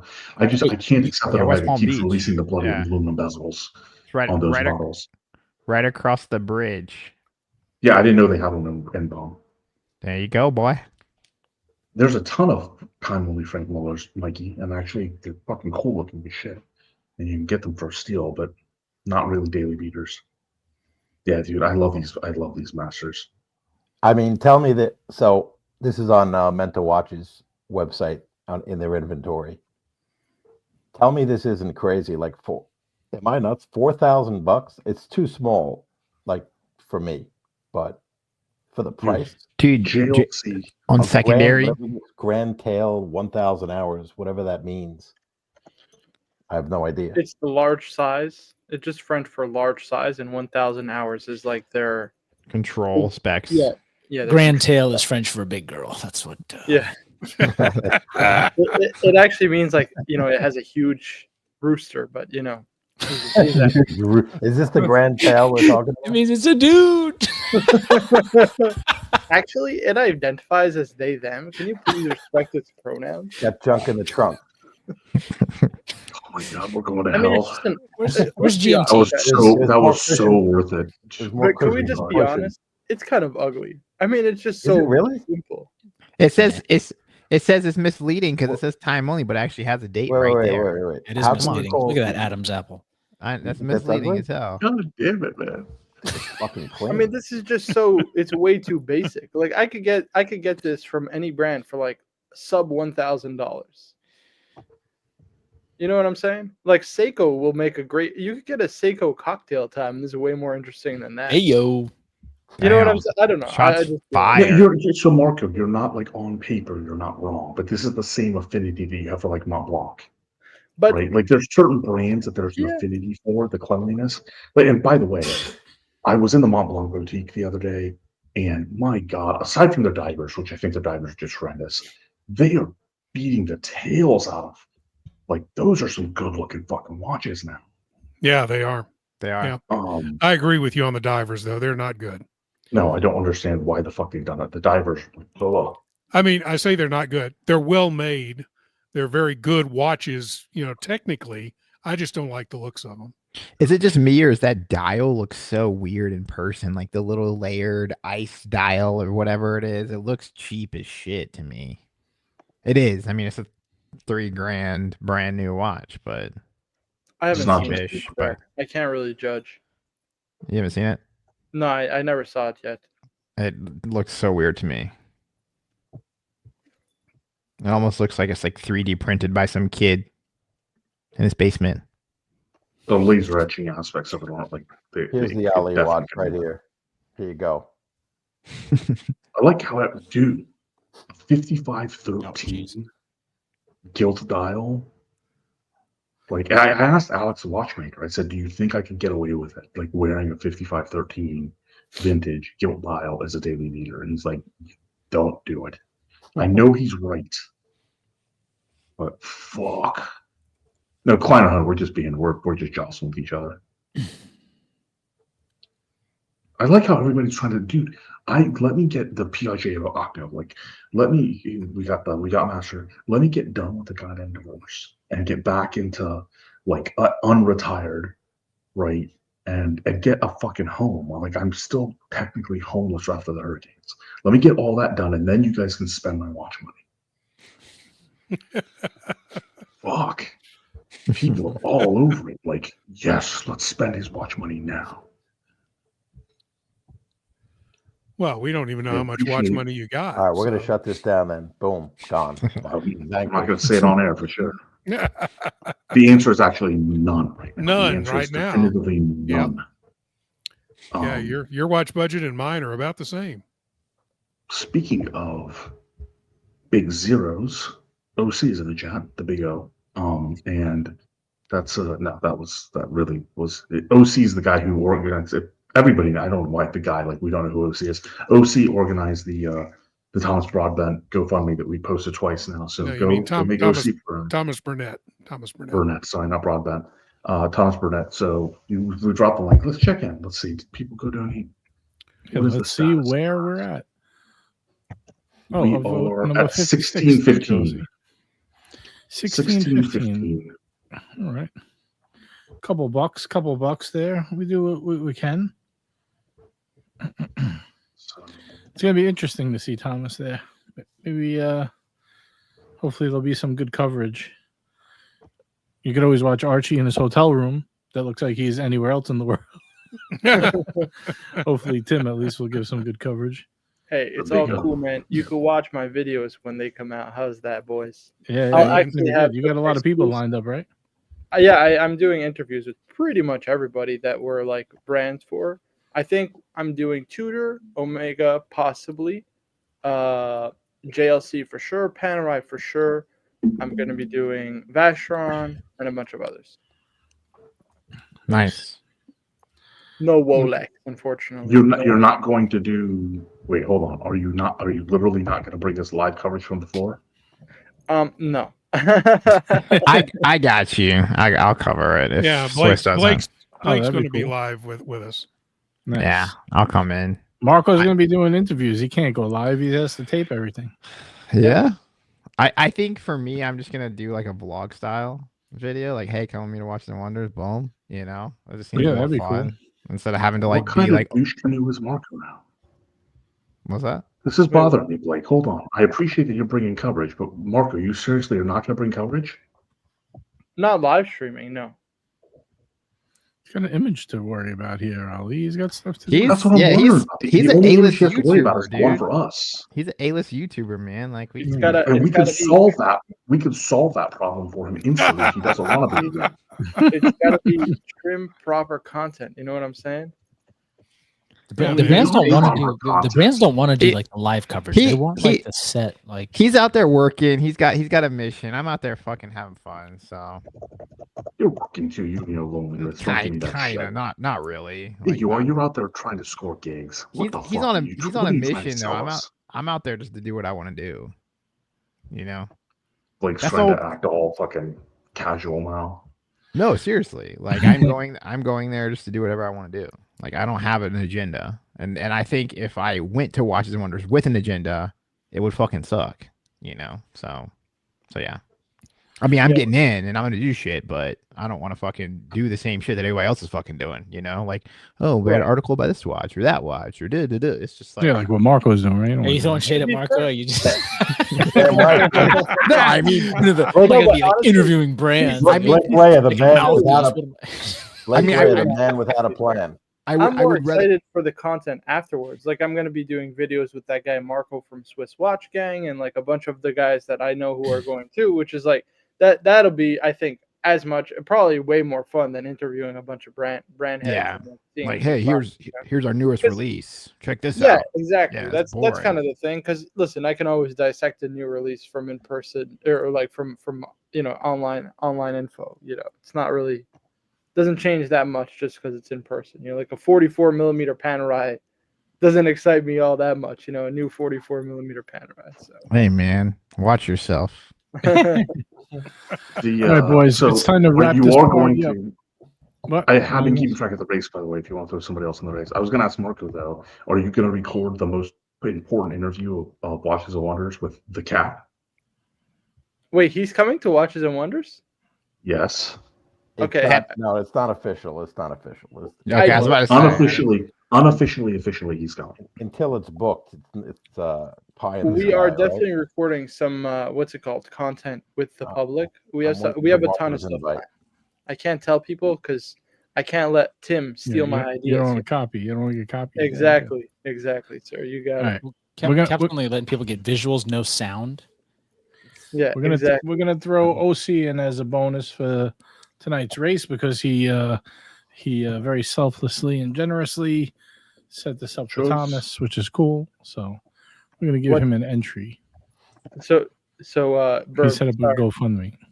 Just to interject 1 second, Burb, what I'm gonna do is I'm gonna interview Cap, and when he's talking, I'm just gonna mute his audio. Like just gurgle it, make it sound like just mute his audio. Transformers, like when he's on stream. That's right, Cap. If he doesn't interview you, I will. Okay. No, it's all good. I'll be there. It's okay, man. I have a direct pipeline. I'll be streaming for the Hangout like and everyone else. Yeah, there we go. There you go. Streaming multiple angles. We'll get the best content, JJ, but I might, get in trouble over Yeah, you're the king of content, man. You always do the great live streams. What do you mean? I don't always. We got 15 race entries, including OC. We got to wrap up the show, guys. Yeah, I got to get early this. mornings. All right, let's get this party started here. 44 seconds on the clock, and we're off. Kleiner Hunter ready, calling it rigged. He is correct because he is losing today's race, whether he likes it or not. Here comes Ryan Hofrey in the lead. You know it's not rigged if he wins because Ali would never let him win. Oh, man. Ryan Hofrey still holding that lead 20 seconds in. You know what that means. He'll be taking a nap in a few seconds. Tiger Tail running a close second. We got OC running mid-pack next to Big George and JJ's Mold. Mitch Halpern taking a nap in the back of the pack next to Robert Wood. And here comes Kleiner. Kleiner's got the speed. Will he hold it? Him and Duco neck and neck. Here comes Bruce G. Here comes Mitch. Big George gaining some gas too. And here comes Ryan. Is Ryan going to pull it out? No, Kleiner wins. Wow. And he says it's fixed. Wow. And wins the race. That's Kleiner. Is that a new strategy now? Say it's fixed so you win? Is that the new the way to do it? The refs don't like getting called out, so yeah, man. That's it. I don't want to get blamed here. All right, I got that. Thank you very much. Appreciate it. That's gonna do it, folks. We're gonna wrap this up. I would like to stay longer, but unfortunately, I got to get up a little early tomorrow. So this party is over. But don't forget to tune in Tuesday night, where Robert Wood will have Jory from Just One More Watch. And someone else who I can't remember quite right now, but it'll be a good guess. That's next. That's a week from Tuesday. Next We've Tuesday. Got another one. Well, Another good one a that, week from Tuesday. Not that guy. But didn't you say 2 people are going to be on this week? Nope. Just Jody from One More Watch. Oh, okay. No, you also said a watchmaker, Erebus. Yeah, you said Eric. Oh, yeah. He owns Erebus. Rubis, isn't it? Yeah, that's his brand. That's his brand. Oh, okay. So we're going to be talking about both his channel and his brand. Sweet. All right, guys. Hope you enjoyed tonight's show. If you can, please upvote on the way out. Leave a comment when the show is over. We greatly appreciate it. Helps getting us out into the algorithm. I'd like to thank Ali, Robert Wood, Blake, Kat, Marco, Burb. Who else was on? Mitch, Collect GMT. Invest, GMT, of course, my man. Everybody in the chat, you guys rock. Don't forget, wear your watches, and we'll see you in the next one. Peace out. Hey guys, look what I can do! I know it's all fun, but I just can't do things. Hey Archie, I'm leaving you tomorrow.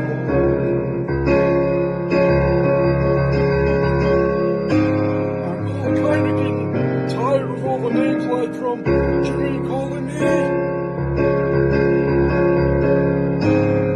So I'm kind of saying, chink out, motherfuckers.